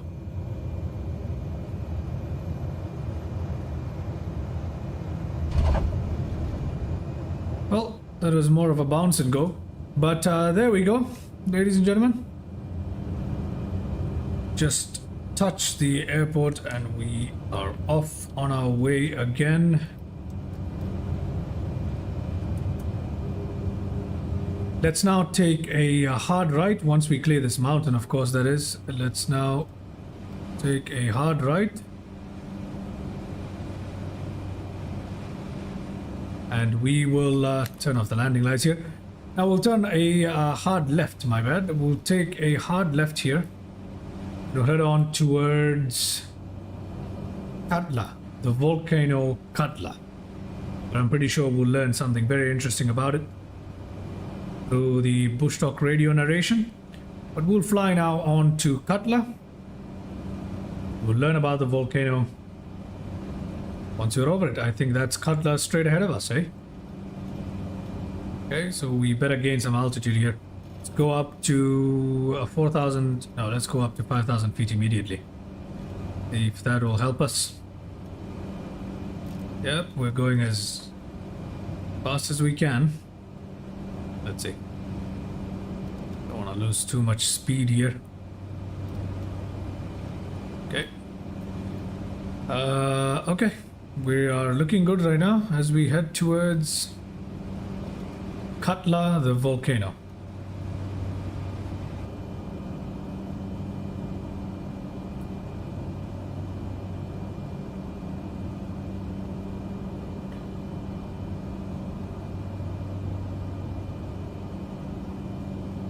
Max Plains, it's your birthday in 2 days, eh?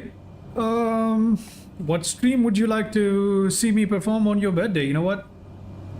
Let me do that for you. Because it's your birthday in 2 days, why don't you let me know what stream you'd like to see on your birthday? And we'll see what kind of stream we can arrange. So let me know what kind of stream you're thinking about. Airliner, GA, jets, and any particular area around the world you'd like to see me fly. Any particular type of flights? Why don't you let me know, and I'll see what I can do to set that up on your birthday, Max Planes. So yeah, feel free to let me know if you're still here. Anyway, here we are, flying towards the volcano, Atla. Let's see what Bush Talk Radio has to tell us about this beautiful volcano. This is not the volcano, by the way. The volcano is dead ahead of us. Lovely. We should airframe de-ice is normal. Yep, okay, everything is on now. Excellent. Okay. Look at that beautiful valley there. Beautiful, beautiful scenery here.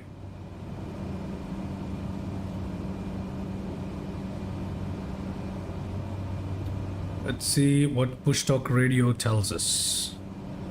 We're reaching 5,000 feet, which should be enough to provide us with clearance here. Make sure we don't slam into the volcano. Okay. Let's see how this is going. Any moment now, Bush Talk Radio should chime in with a narration. And Max Planes hasn't yet replied, but let's see what you say. Okay.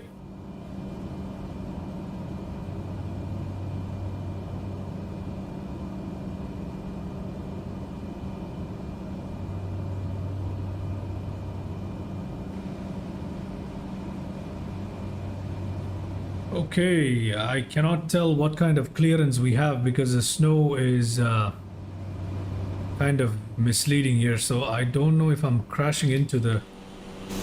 Okay, we're not crashing into the mountain, are we? You know what, just to be safe, I'm going to climb up now to 5,500 feet and give us a VS immediately. Put our aircraft on a climb just to make sure we don't hit into this. I can't really tell. By the looks of it, we're going to slam into it. So there's our shadow there. Okay, that gives me a good reference. Yeah, it looks like we're gonna hit it, so... Wow, that's fascinating, isn't it? That's us flying over the mountain. But anyway. Okay, let's actually increase that to 6,000 and let's increase our climb rate slightly here as well. We're supposed to hear about this volcano at any second. Still waiting on it. Let's see. Okay. Is a large volcano in southern Iceland. It is very active. 20 eruptions have been documented between 930 and 1918 at intervals of 20 to 90 years. It has not erupted violently for 102 years, although there may have been small eruptions that did not break the ice cover, including ones in 1955, 1999, and 2011. Prior eruptions have had a volcanic explosivity index of between 4 and 6 on a scale of 0 to 8. In comparison, the Eyjafjallajökull 2010 eruption had a VA of 4. Bigger VA5 eruptions are comparable to Mount Pinatubo's 1991 eruption, while significantly rarer VA6 eruptions would be comparable to Krakatoa's 1883 eruption. Katla is one of the largest volcanic sources of carbon dioxide on Earth, accounting for up to 4% of total global volcanic carbon dioxide emissions.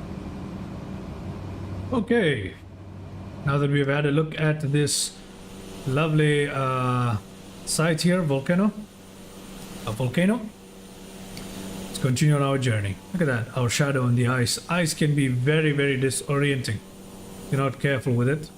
Luckily we have other visual references here, but an unbroken sheet of ice is very, very deadly. Okay, let's head on now towards our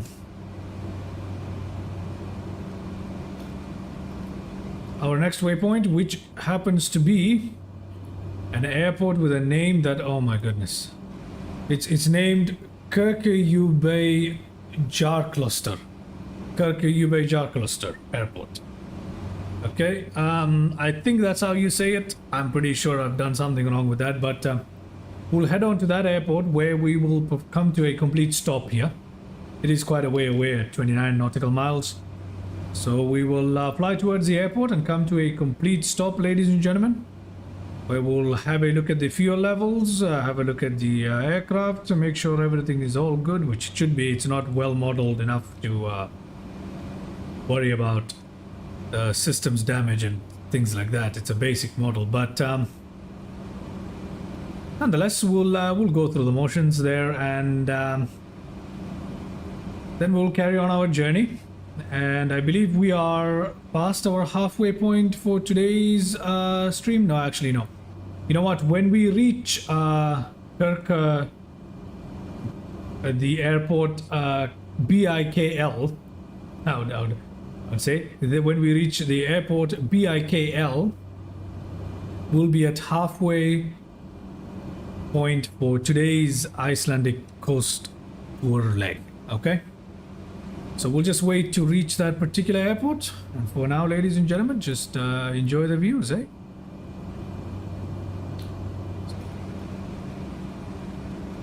Okay. Excuse me for about 2 minutes while I go ahead and get my beverage, and I'll leave you with a very nice view here.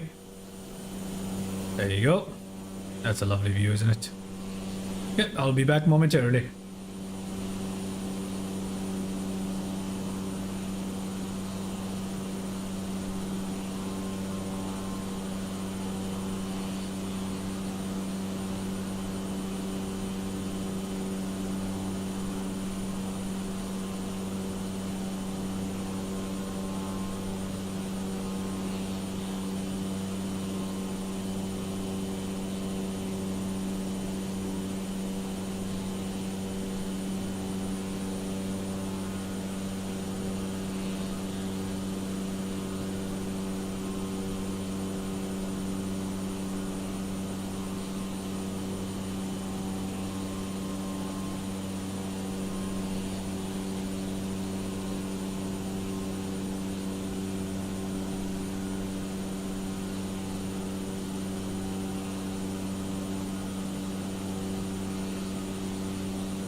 All right, back here to join you guys. Still continuing our journey here. Lovely, isn't it? So lovely looking.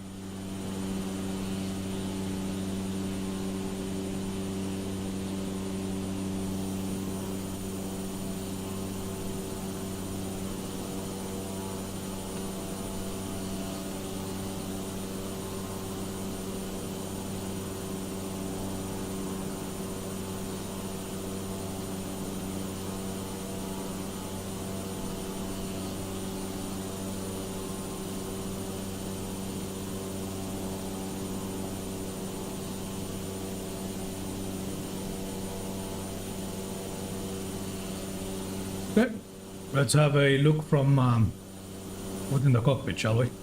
We'll have a look at where we are on the journey. Okay, let's have a look, shall we?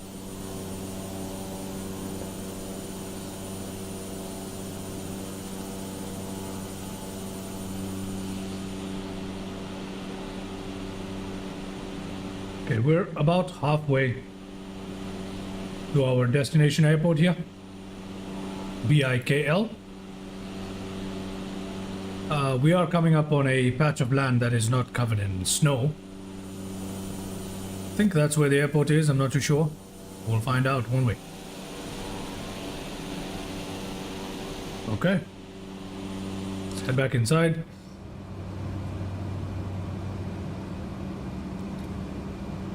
Can now begin our descent now. To an altitude of 2,500 maybe. Okay. Let's cut our throttle here.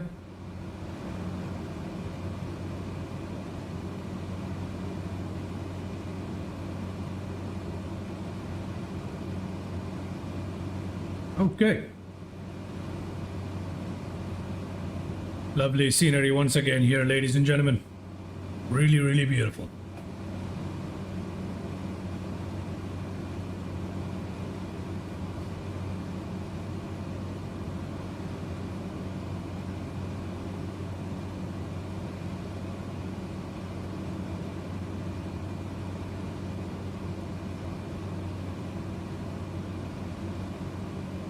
Yeah, I think I have visuals on the runway here, or at least the airport. It's somewhere here. Can't be too sure at this point, to be honest. Let's see.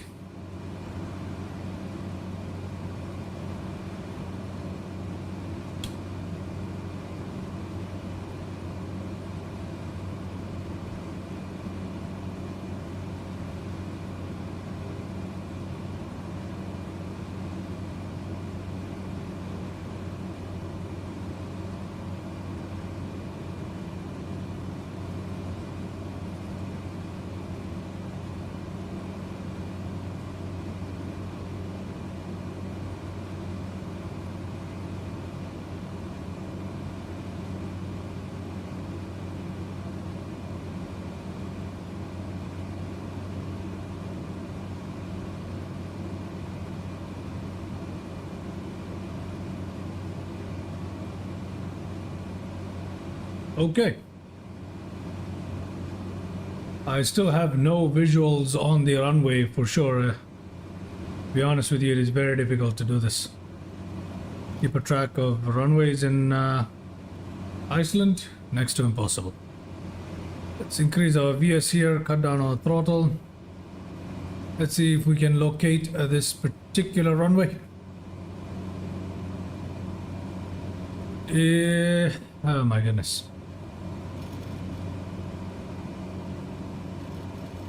It's supposed to be somewhere around here, but I can't be too sure at this point, to be honest with you. You know how it is. Quite difficult here. Let's see. Okay, so the runway is supposed to be somewhere near us. Let's see. Let us see, shall we, ladies and gentlemen? Okay. Still looking. Still looking.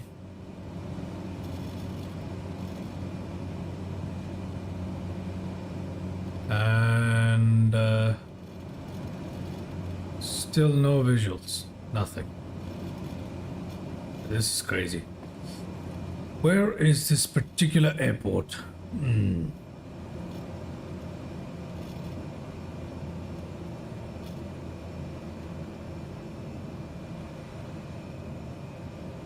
Okay, we've reached our selected altitude of 1,500. Open up our throttle a little bit to make sure we don't stall. The airport is supposed to be to our right, and I have zero visuals on this runway. I want to take manual control at this point.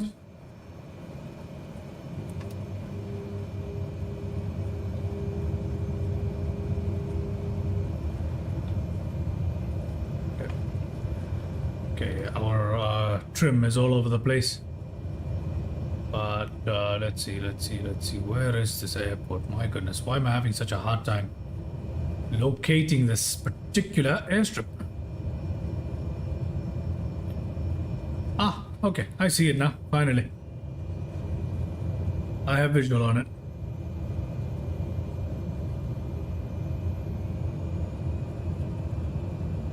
There's some more trim down here. More trim down here. And some more trim down here. Trimming this aircraft is not enjoyable for me at all.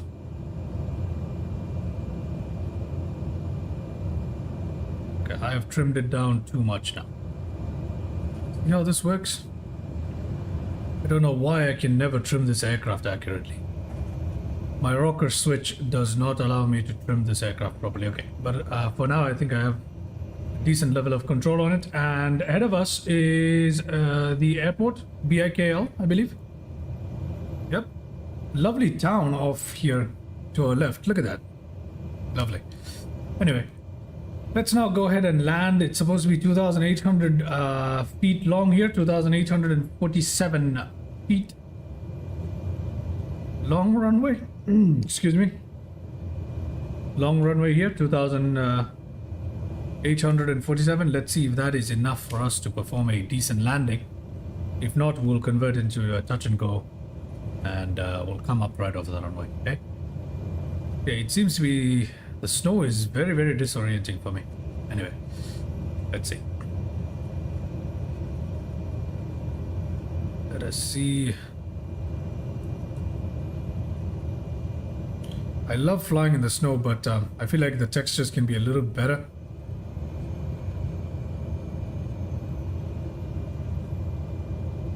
Okay, I'm at 95 feet now, 80 feet, 60 feet, 50 feet, 45. Oh my goodness. Okay, oh god, why did we bounce off? Okay, still quite gentle, and you know, you can stop if we want to quite easily, but what's the point? There's no point in stopping, so let's just go ahead and fly full throttle here. Let's come up off of the runway, shall we? There we are, up into the ground. Flaps are completely up. Autopilot is now engaged. Let's go and fly on current heading. Altitude will go up to 2,500. Throttle down slightly.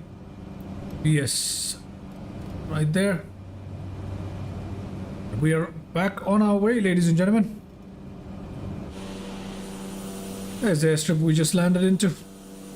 Well, touch and go, but you get my point. We're now flying on to another waypoint here where Bush Talk Radio will let us know what's going on over there. Then we'll come into Hofna Airport, BISL. Now at BISL, we are most definitely going to come to a full stop. Okay. So at Hofna Airport, BISL, we'll be coming to a full stop. Okay. We're climbing up to 2,000. Well, we don't need to climb up all the way to 2,500. 1,600 seems plenty for now.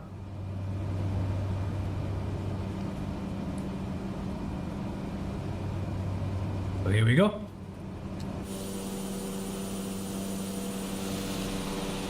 Lovely.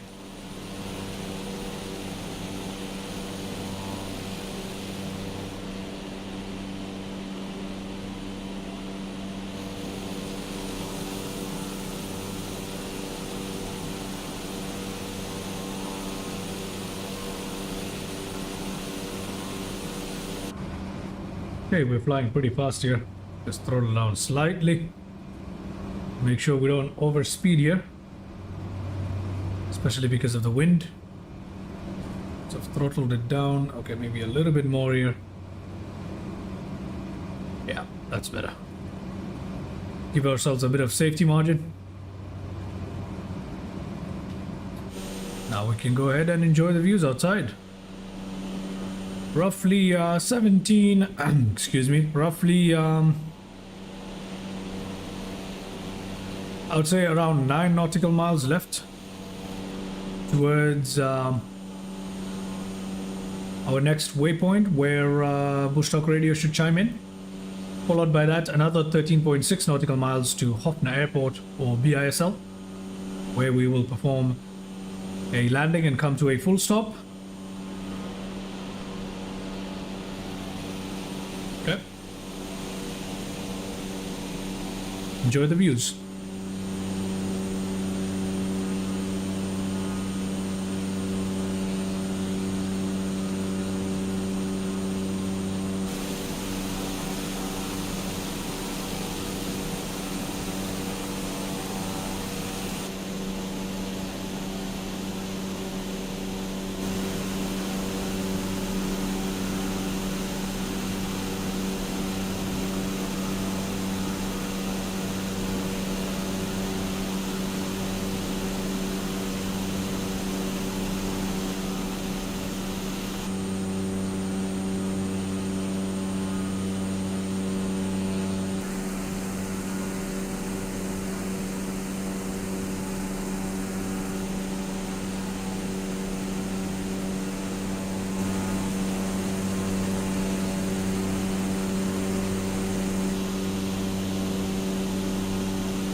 Alright, ladies and gentlemen, we are coming up on our next Bush Talk Radio waypoint. We should be able to hear the Bush Talk Radio chime in.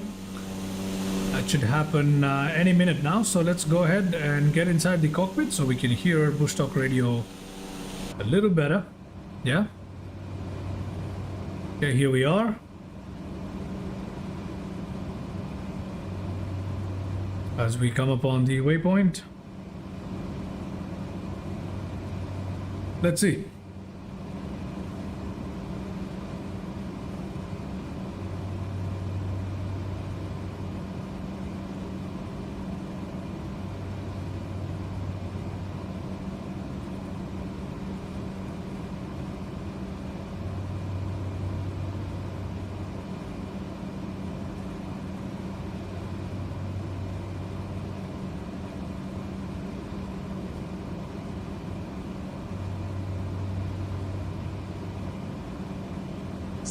Sand is an Icelandic glacial outwash plain, a vast expanse of sand generated by the transport of debris by the Skeiðar and other rivers, whose flow is generated by the Skeiðarárjökull glacier and fed by the volcanic systems of Grímsvötn and Árjökull. The coastline of the Sandur is 56 kilometers long. From Skeiðarárjökull, the Valú glacier of Vatnajökull, to the sea is 20 to 30 kilometers. The Skeiðará was the most important obstacle in the construction of Iceland's Route 1. It was not until 1974 that it could be completely closed by a 904 meters long bridge. This is currently the longest bridge in Iceland. It was temporarily destroyed by water masses and blocks of ice during the last major glacial outburst flood in 1996, triggered by an eruption of the Grímsvötn volcano, but was immediately restored. The outwash plain originated primarily as alluvial land, i.e. as an accumulation of sediments from the rivers.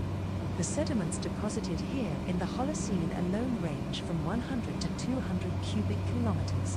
However, volcanic eruptions of the volcanic systems of Grímsvötn and Árjökull have added to these sediment deposits. The sediments are carried during glacial floods with the glacier water, which thaws during volcanic eruptions, but also through ash deposits. The outwash plain does not consist entirely of modern sediments. For example, there is also a cliff. In addition, through seismological experiments, geologists discovered a 100 to 150 meters deep valley in the bedrock below the modern sediment layers, which was probably milled out by glacial rivers of the Ice Age. Over the last 10,000 years, the outwash plain has grown at a speed of about 1 cubic kilometer/century.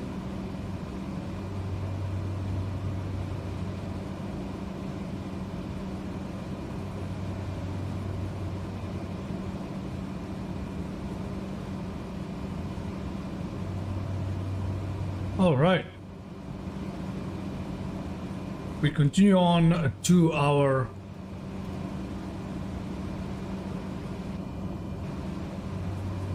next waypoint, which is going to be the Hofna Airport, or BISL, where we'll come to a complete stop. We will perform a landing there.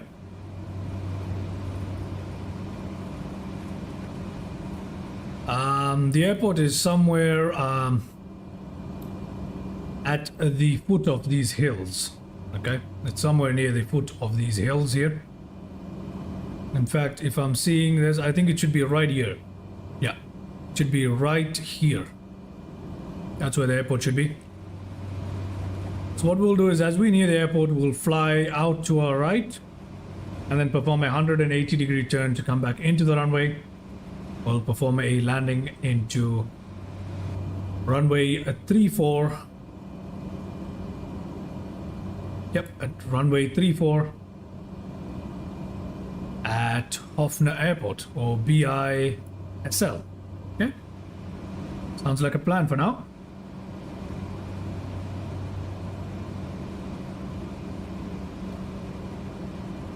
Okay, we're approaching the airport here at the foot of this hill, somewhere near it. As we approach it, we'll perform the right turn soon. We're at 1,500 feet, so there's no altitude to lose in this instance. We're just gonna take manual control as soon as we finish our 180-degree turn back into the airport, and I have visual of the runway. So nothing else to do there.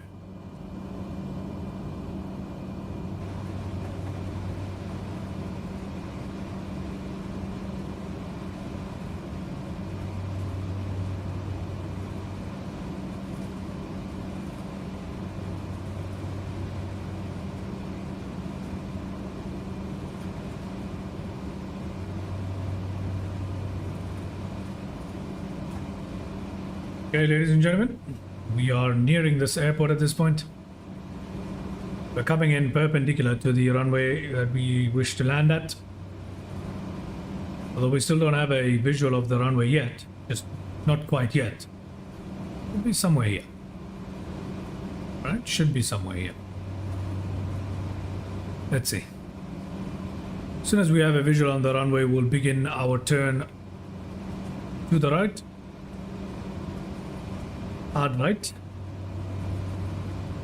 And we'll fly out towards heading 160. We'll perform a 180-degree turn, come into land at runway 34. Okay. Sounds like a plan. Okay, I believe that right there is the runway we're going to land in at. Obviously, we don't want to approach from this side because of the hills. We want to approach from that side, okay? So let's now go ahead and perform our right-hand turn, sharp right.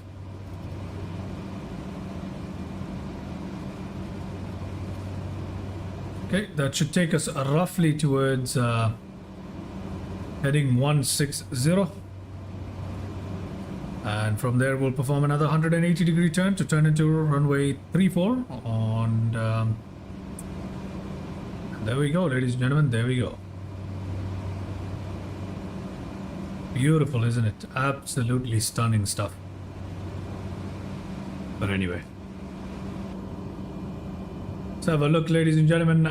We're going to come into this landing as we come up on 2 hours and 20 minutes into the stream so far. Let's see. Okay, we're flying out in heading 179, which is a little more than what we want. Now let's tune it to 160. Okay, once we are flying on heading 160, there's the airport right there. We can just turn around, make sure we avoid these mountains. All right, very high terrain there. To do that, we can just turn left, you know, just to be safe. Yep, we'll turn left rather than, turn right rather than turn left. But anyway, we don't need to drop altitude. Our altitude currently is 2,000. We're at 1,500 basically. You know, we don't need to worry about this. Okay, I think we have flown out in runway heading, opposite runway heading long enough. We can have a 180-degree turn, slightly more than 180. And yeah, let's see how this goes. Okay, ladies and gentlemen. Let's see, 4.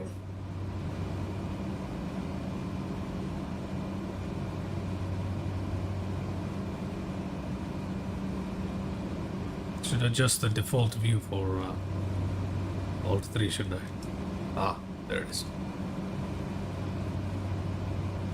You can see our own shadow there on the ice. The snow, rather.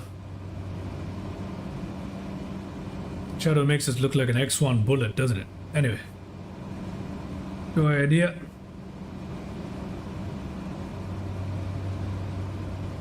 We are...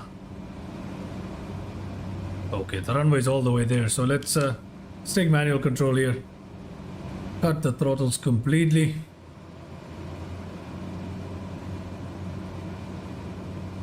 And I have runway in sight. Although it's right here. That's the runway, okay? In case you guys are wondering. That is the runway right there.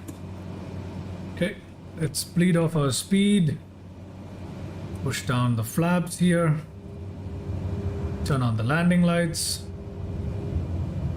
Okay. Trim ourselves down here. Okay. And there you have it, ladies and gentlemen. Slight trim up here. And there we are. I think I have a decent control over the aircraft now. Going for landing. Speeds are looking good. Trim is looking good. Altitude is okay. For the time being, we're holding it somewhat. And flaps are fully down. So let's go in for the landing here at Hofna Airport. This will be our second last landing for this stream because I believe after this one, it's just a touch and go. And followed by the touch and go, it should just be our final landing for the day. So let's see. 1,000 feet, and now we drop. See the shadow off to our left. Set up, shall we?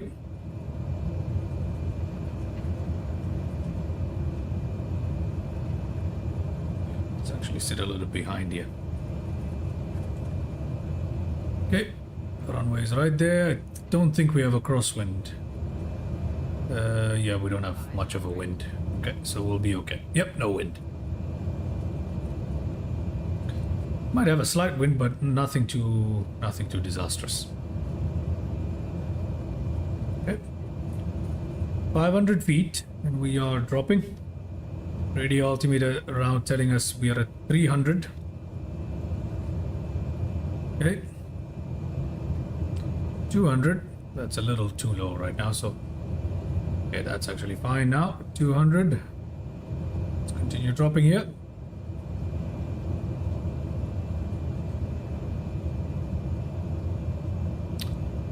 100.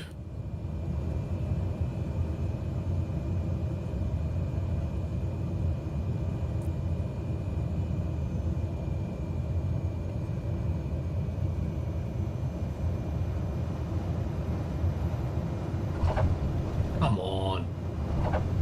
Why are we bouncing? Okay.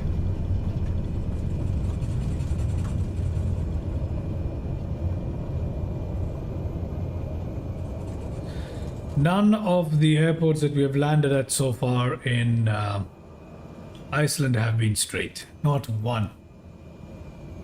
And I need to learn how to land in these runways because clearly I'm bouncing. Well, nothing too bad, but you know, could be a little smoother. So let's try and make this turn here. The Cessna is quite stubborn when it comes to turning.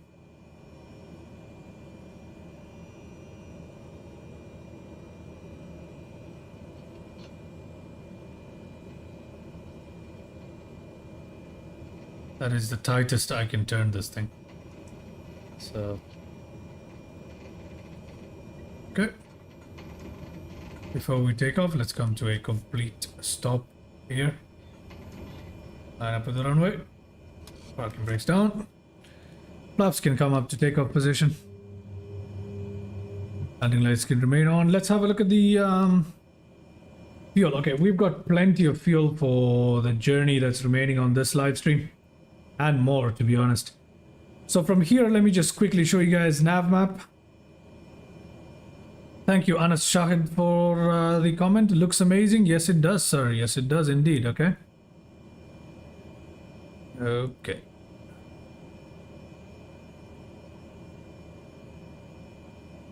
All right. Let me just show you guys a little nav map for a bit here.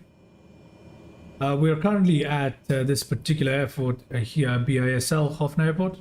I'm gonna fly over this particular volcano now. And once that's done, ladies and gentlemen, we are going to go over to this waypoint. Then finally to BISG Airport, Stein and Sandor, where we are going to perform a touch and go. And then we'll come into Hofna. And we will go to Hornafjordur Airport, where we'll come to a full stop and we will call it a day for the stream here. We'll end our stream by landing into Hornafjordur Airport. Okay.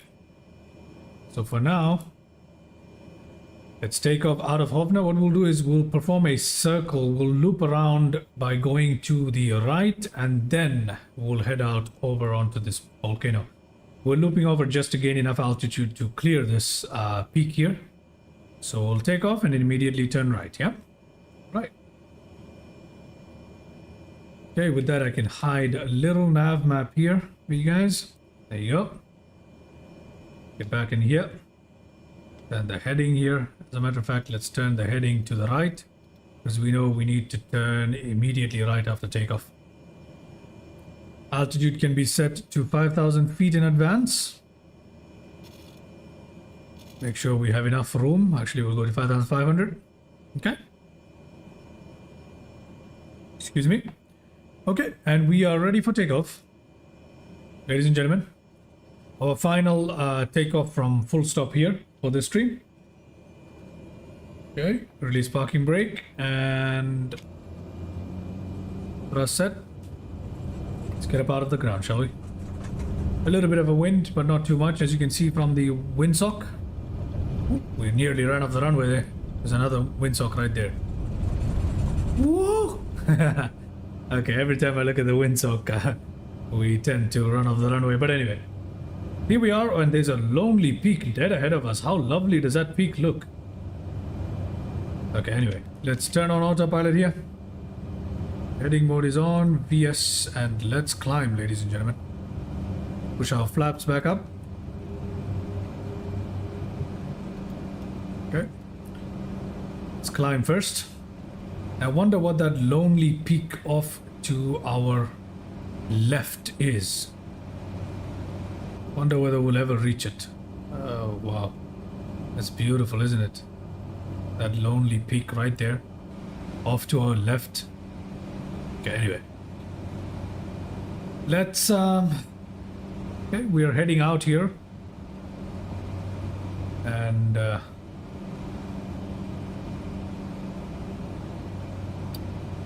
soon we will begin turning into this peak right here. That's the runway we took off from. We have to clear that peak there. So we definitely need to gain some altitude here. So let's do that really quickly, shall we? A little quicker here. Let's see if the aircraft can handle it. Yeah, and apparently we can. Okay, so we'll slightly turn to our right. See. Yeah, we could begin turning to our right slowly. And we'll loop around until we have sufficient altitude to pass that peak right there, and continue on our journey, ladies and gentlemen.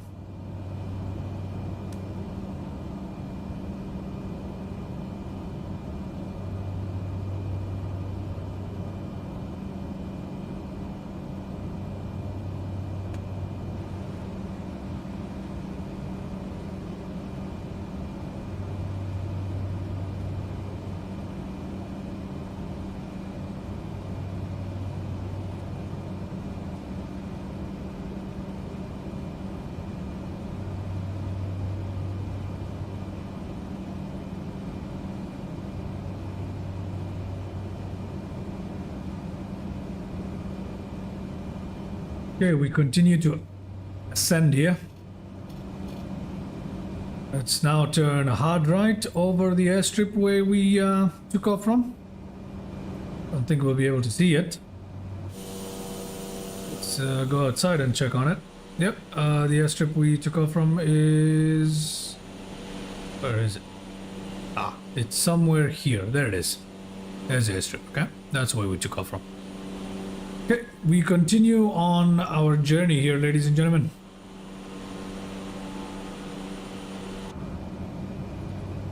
As we try and scale over this peak right here, let's see if we can actually do it now. Now that we are at 3,000 feet, I think we'll be okay. Yep, we'll be okay.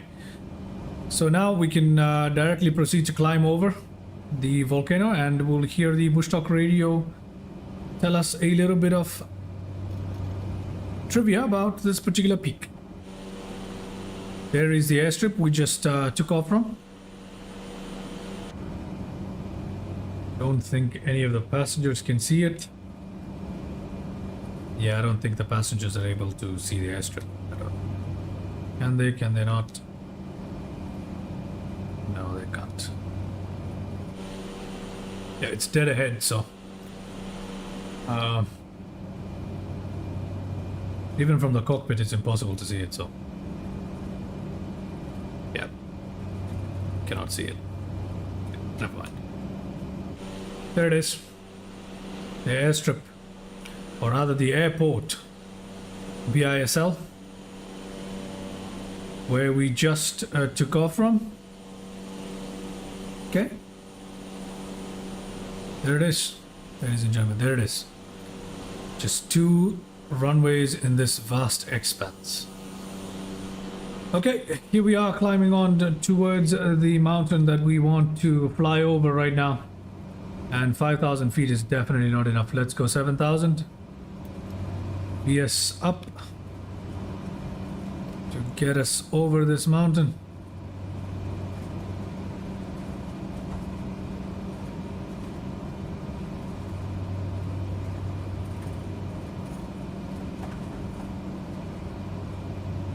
And the aircraft is being sloshed around a little bit by the winds. Yep, you guys can hear the creaking. Okay. Yep. We are definitely being sloshed around a little bit by the winds here. Yeah, the aircraft is a little bumpy right now. Especially tell from the passenger's view that it is definitely bumpy.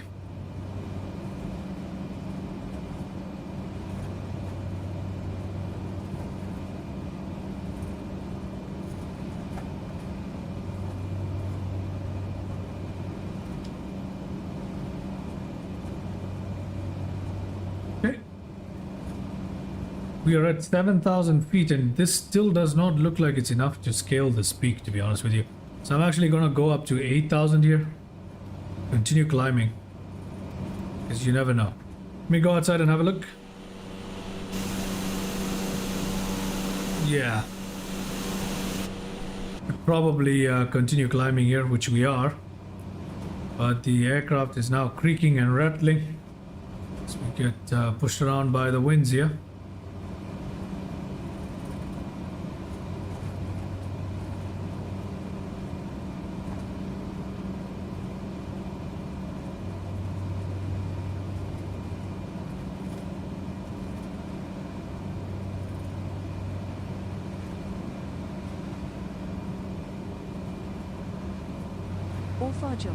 Is an ice-covered volcano in southeast Iceland.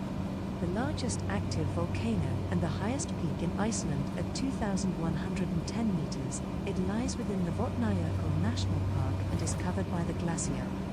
Vatnajökull is located at the southern extremity of the Vatnajökull Glacier and overlooking the ring road between Hupum and Vik. It is the largest active volcano in the country, and on the summit crater's northwestern rim is Vatnajökull, the highest peak in Iceland at 2,110 meters. Geographically, Vatnajökull is considered part of Vatnajökull, and the area covered by glacier is within the boundary of Vatnajökull National Park. Vatnajökull has erupted twice in historical times, in 1362 and 1728. In 1362, the volcano erupted explosively, ejecting huge amounts of tephra. The district of Litla Herat was destroyed by floods and tephra fall. Sailors reported pumice in such masses that ships could hardly make their way through it. Thick volcanic deposits obliterated farmland, and ash traveled as far as Western Europe. More than 40 years passed before people again settled the area, which became known as Orfi. The name literally means an area without harbour, but it took on a meaning of wasteland in Icelandic. An eruption in August 1727-28 was smaller than 1,362, though floods are known to have caused 3 fatalities when the meltwater swept their farm away. Okay. There we have it. Some interesting information there about Vatnajökull. Okay. You get the point. That particular volcano there, Vatnajökull, I believe. Vatnajökull. Okay.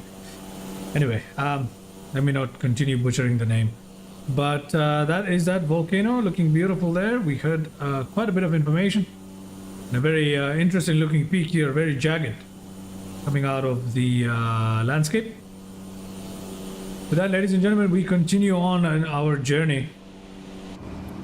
and we'll fly on towards our next waypoint, which is a short distance away. Just about 12 nautical miles now. Now it's just about 6 nautical miles away, and it seems to be some sort of lake that we are flying over or towards right now. After that lake, we'll come into Steinasander Airport. We'll perform our last touch and go for the day, and then we'll fly on to our destination for the day, which is called Hornafjordur. Okay, so there we go. Let's see. As we fly over this lake, we should hear some more trivia by Bush Talk Radio. There is the frozen lake right there, and we'll hear a bit more information about it as we fly over it. But now let's take a look at the terrain that we have just left behind us, ladies and gentlemen. Look at that, incredible.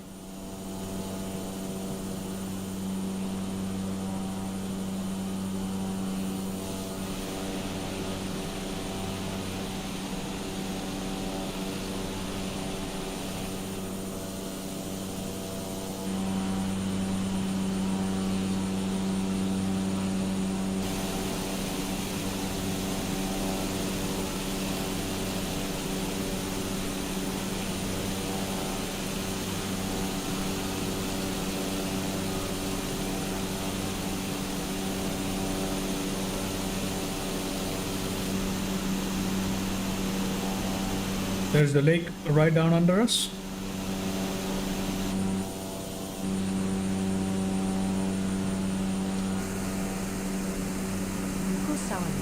Literally glacial river lagoon, is a large glacial lake in southern part of Vatnajökull National Park, Iceland. Situated at the head of the Breiðamerkurjökull glacier, it developed into a lake after the glacier started receding from the edge of the Atlantic Ocean. The lake has grown since then at varying rates because of melting of the glaciers. It is now 1.5 kilometers away from the ocean's edge and covers an area of about 18 square kilometers. In 2009, it was reported to be the deepest lake in Iceland, at over 284 meters, as glacial retreat extended its boundaries. The size of the lake has increased fourfold since the 1970s. It is considered as one of the natural wonders of Iceland. The lake can be seen from Route 1 between Hupin and Skaftafell. It appears as a ghostly procession of luminous blue icebergs. Jökulsárlón has been a setting for 4 Hollywood movies, A View to a Kill, Die Another Day, Lara Croft, Tomb Raider, and Batman Begins, as well as the reality TV series The Amazing Race. In 1991, Iceland issued a postage stamp with a face value of 26 krona, depicting Jökulsárlón. The tongue of the Breiðamerkurjökull glacier is a major attraction for tourists. There you have it. We've learned about the lake.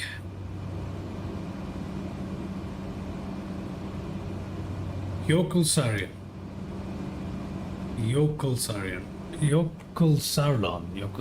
Okay. Let me not try. Let's continue on our journey. And we're going to perform a touch and go now. We are right now at 5,000 feet. We should probably drop that down to 3,000 immediately. Cut the throttles here, VS, and let's go down to 3,000 feet immediately, where we will perform a touch and go, our last one, at an airstrip somewhere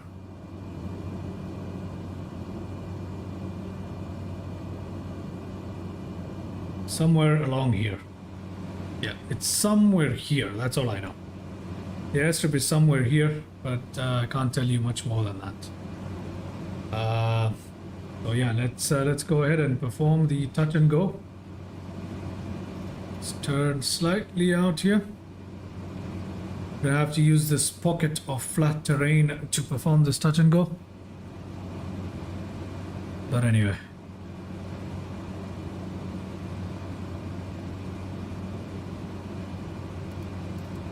drop even quicker, because we are all the way at 8,000 feet, I believe we were. So we should probably descend 8,000 or 7,000, one or the other. Descend a little quicker down to 3,000 feet. We are to perform this touch and go correctly, ladies and gentlemen.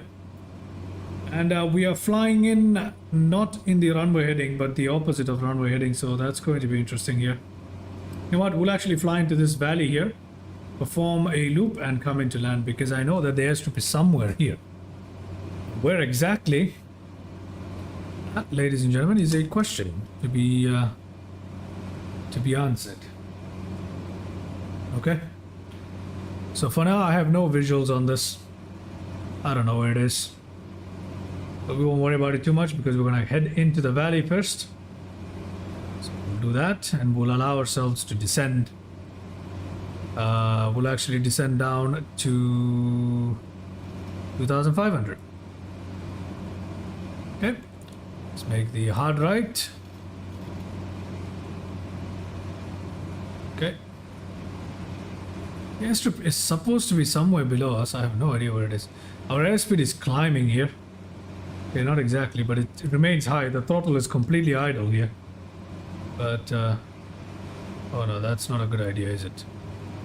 Wait, we can actually activate reverse thrust in midair? I didn't know you could do that. You can actually use reverse thrust in mid-air? That's crazy. What? Yeah, but that immediately drops our speed though, so I wouldn't recommend it. Let's just go to altitude hold mode. Altitude hold mode, okay. Give ourselves some throttle now.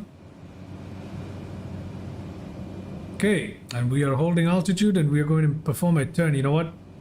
Let me take manual control of the aircraft right now before we head into an area that's too narrow to perform a turn here. Okay, we're going to perform a very sharp turn. Make sure we don't hit into any of the valley. And here we are. Gonna cut the throttle now. I'm going to look for the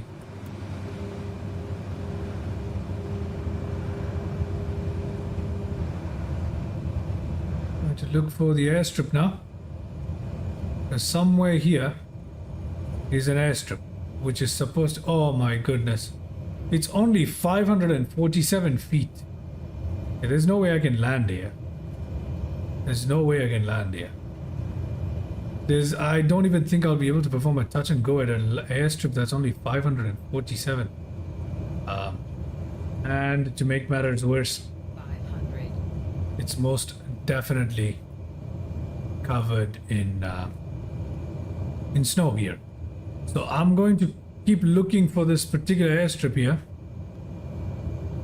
But I don't have much hope, to be honest with you. I don't think landing here is a possibility. So what we're gonna do is we're going to perform a touch and go quickly. Okay, apparently I am off track of the runway here. Where is it? I have no idea. I have no idea. Okay. You know what? It's covered with snow. I don't know where the airport is. I'm just going to perform a touch and go right here. Yeah, right about somewhere here, and then we'll take off and continue. Okay, let us now put full throttle, flaps back up to take off, and we are up, luckily. Phew. Couldn't even tell where the airstrip was because the snow was covering it. Auto throttle back on. Use the current heading. Altitude hold mode is on right now. Let's go up to let's go up to 2,500, shall we? Let's go up to 2,500. Flaps up completely. And okay. Let's now turn our heading more inland, because we are not flying over the water again. Not yet, at least. Okay. Let's continue on our journey here. Okay, we're now flying towards our last waypoint, our last airport for the day. We will come to a complete stop. For that, we do have one tiny waypoint on Bush Talk Radio that we'll go into, and that will bring us to the end of today's stream. So we're about to end the stream. Okay. Let's have a look at the chat section. Hello, bro. Such a beautiful view. This game is beautiful. Hello. Hello, Ashish Kumar. Ashish. Hello and welcome to the chat. Thank you very much for joining in. Yes, the view is really, really beautiful. The game is incredible indeed, sir. Thank you for tuning in, and I hope you're having a good day. Hope you're having a good day. Okay.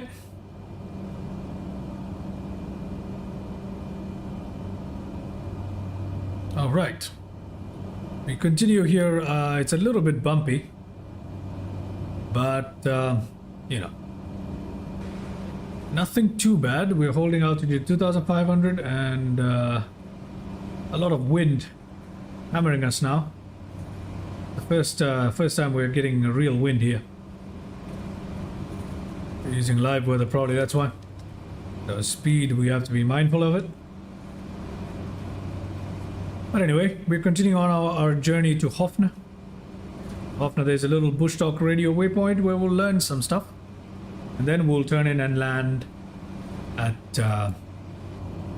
Hornafjordur Airport into runway 36, and that will be the end of today's stream once we land. So we're not very far away now. We're just about 10 nautical miles away from our end point for today's stream.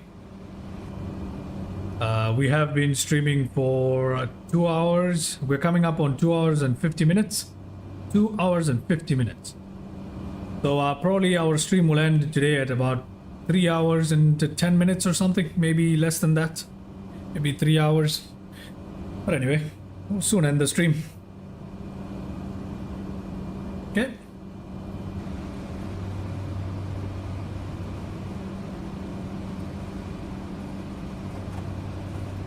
Our heading does take us over water. By the way, all this is water. It's all frozen water right now, so all this is frozen water. We can see where the ice shelf meets the liquid water. All of this would otherwise be the coastal area. It's now frozen over. I'm assuming it's the winter months. We'll see. Okay, speed, we have to keep an eye on this because of the fluctuations in airspeed, so I'll just throttle down slightly here. Make sure we don't overspeed here. Okay. Continuing here.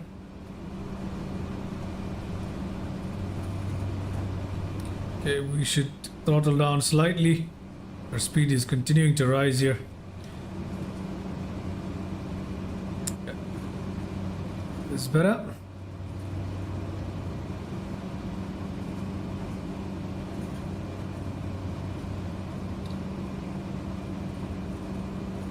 Well, ladies and gentlemen, coming up on Hofna, which is right about here. Yeah. Right here should be Hofna. I'm wondering what these trees are doing in the middle of the water. Because I think this is a glitch in Microsoft Flight Simulator, probably. Because all this is supposed to be water right now.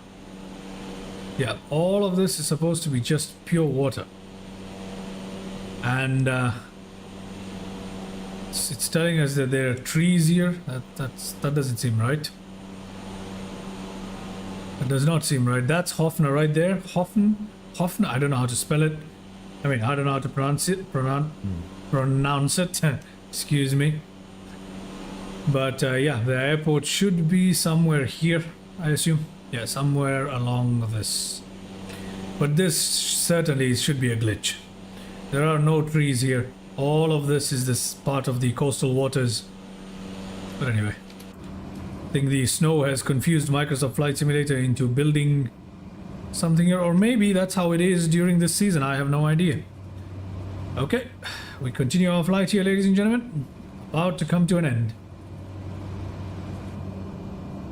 Ashish Kumar says, could you please show me the plane from outside? Yeah, most certainly. You can have a look at the outside views. Here it is. We're using the Bush Divers livery here. Cessna 208B Grand Caravan. Beautiful aircraft, eh?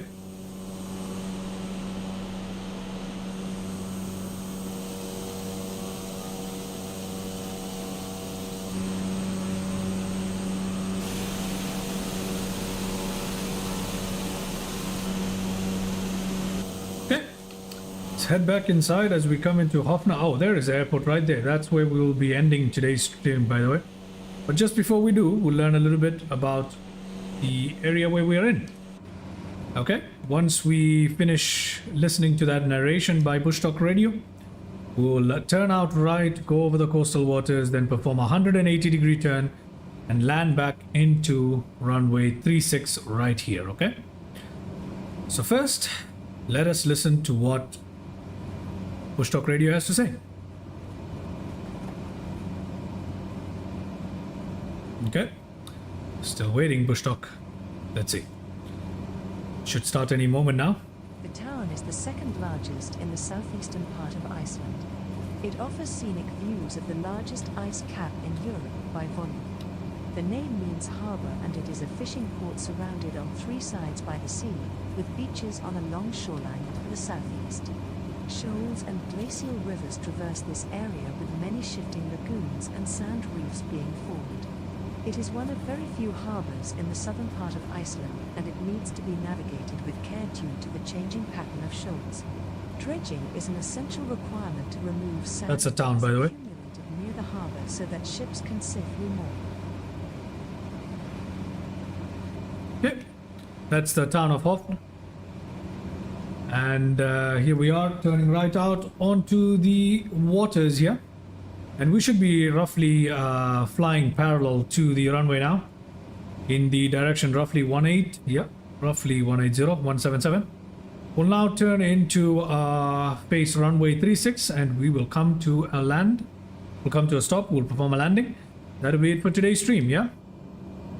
Ashish Kumar says that's a great plane. Yes, indeed, it is. It's modeled really well from the outside. It's the Cessna 208B by Asobo, the default aircraft that comes with it. But unfortunately, the inside and the actual flight model, the switches are not so great, I believe.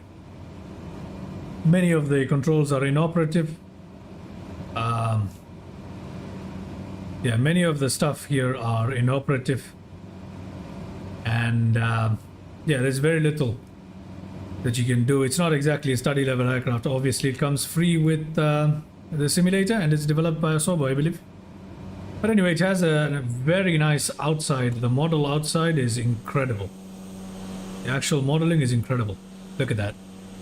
Incredible modeling on the outside. Anyway, go back inside, shall we, and get our aircraft turning into the runway. As soon as we have runway in sight, I'll take manual control and land into runway 36 at Hornafjordur, BIHN. BIHN is the code. Bravo India Hotel November, BIHN. That is where we'll come to a stop for the day, okay? We'll bring our stream to an end, but not our Iceland tour. There it is, the runway straight ahead of us. We're a bit high right now, 2,500 feet, but I'm not too worried yet. Okay, let's turn off autopilot. The aircraft begins to dip immediately. It's interesting. Let's see. Yep, we're on a descent path. Let's cut our speed here. We'll also allow the flaps to drop completely. Our landing lights are actually on already, so there we are, ladies and gentlemen, as we come into land. I did not know that you could actually use the reverse thrust of Cessna while in mid-air. Did not know that. Apparently you can just turn it on if you're coming in too fast, but There's absolutely no need. This aircraft slows down on a dime. So there it is. As we're flying over the town of Hofna as we come into land at Hornafjordur airport. PIHN. Okay, and that will bring our stream to a stop here. Let's give it a bit of throttle here so we can maintain our airspeed for landing, ladies and gentlemen. 1,700 feet. Radio altimeter tells us 1,200 feet. That's okay for this altitude, for this distance. Okay. Let's have a look. Now I'm doubting whether this is the airport where I wanted to stop at for today's stream or not, but I think it is, okay? I think it is. I hope so. Yep, it is. Yep, okay. Alright, let's just land this aircraft then.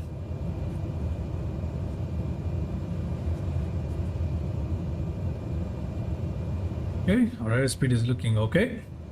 800 feet. Radio altimeter says 700 feet. The radio altimeter and the altimeter are largely agreeing now because we're on flat terrain, basically. So, 500. Okay, we can flatten out our descent here. With a bit of trim. More trim. Bit more of trim. Okay. 200. Bit more of trim here. PIHN Hornafjordur is an airport at the end of leg 1 of the Icelandic tour. It is north of the town of Höpn. Höpn, which means harbour, is known from 1994 to 1998 as Hornafjörður is the second largest town found in the region, famous for its cultural heritage, stunning panoramas and glittering fjord. The town's biggest industries are tourism and fishing, the latter of which is divided into both sea fishing and factory processing. Culture is thriving in Höpn. The town boasts excellent education and welfare services, a public library, football club, several museums, a golf course, numerous hotels and a variety of shops. Of particular note is Gamlabur, which means old shop, the oldest building in town that has been utilized as a merchant's post, a general goods store and, now, an information center for Vatnajökull National Park. Okay, there you go. Ladies and gentlemen, we have landed into our destination for the day. But our Icelandic coastline tour continues here. Just make the turn in, shall we? The aircraft does not want to turn. But anyway, let's make in the turn here, put our flaps up. Landing lights off, taxi lights on. Strobe lights can come off, we just got off the runway.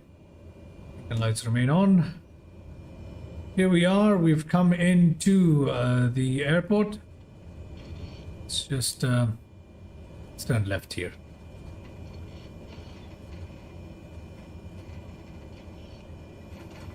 Okay. We will stop our aircraft right ahead of this fueling station here. There we go, parking brakes on. Now let's see. Propeller to 0, engine condition to low idle.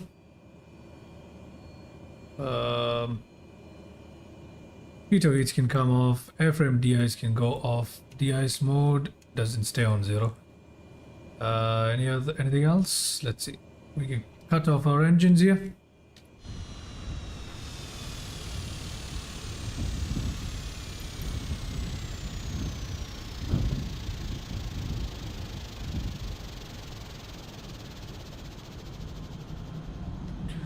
Okay, engines have come to a stop and we can turn off our beacon lights. We can put our starter off, ignition is auto, alternate is on, fuel switch pump is off. Avionics master switches can come off. Okay, logbook will ignore that. Nav lights can come off, taxi lights can come off, and battery can come off, and so can the fuel selectors. Okay. We'll leave this on feather.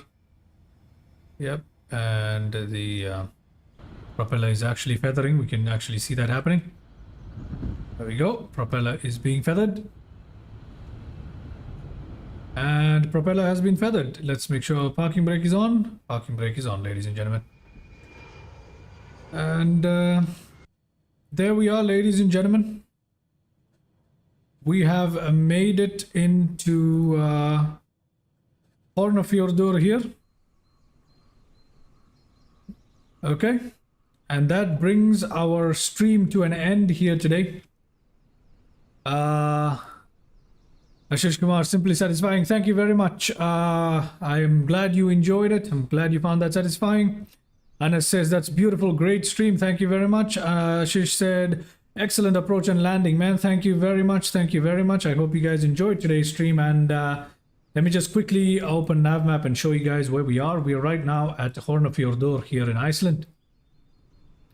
And as you can see, we started our journey here in how do I say this, Isafjordur, and we are now all the way here in Hornafjordur. So from here we have traveled along the coastline until we have reached here. Okay, over the past 2 streams, in case you're wondering, happened over the past 2 streams. And in the next stream, not in the coming stream, I mean in the next Icelandic coastline tour, we'll continue on our journey from Hornafjordur and we'll fly along to somewhere around this point. And then the last leg will fly back to Isafjordur, okay? So for now, the Icelandic coastline tour comes to an end, or to a pause, I should say, at Hornafjordur. Okay, and with that, I can close NavMap. With that, guys, I hope you guys enjoyed today's stream. Let me know what you thought about today's stream. Let me know how I can improve. Let me know what kind of videos you'd like to see. And with that, ladies and gentlemen, you have yourself a great day. And I'll see you in the next video. Okay, before I go, Ashish Kumar says, could you please fly to over India someday? Okay, yeah. We can do that, Ashish. I'll definitely plan some flights that will take us over the Indian subcontinent on one day. We can do that. We can do that. But yeah, with that, ladies and gentlemen, thank you very much for watching. I'll catch you in my next video or stream. Make sure to like, subscribe, and leave a comment. Helps me out. And I'll see you in the next one. Thank you very much.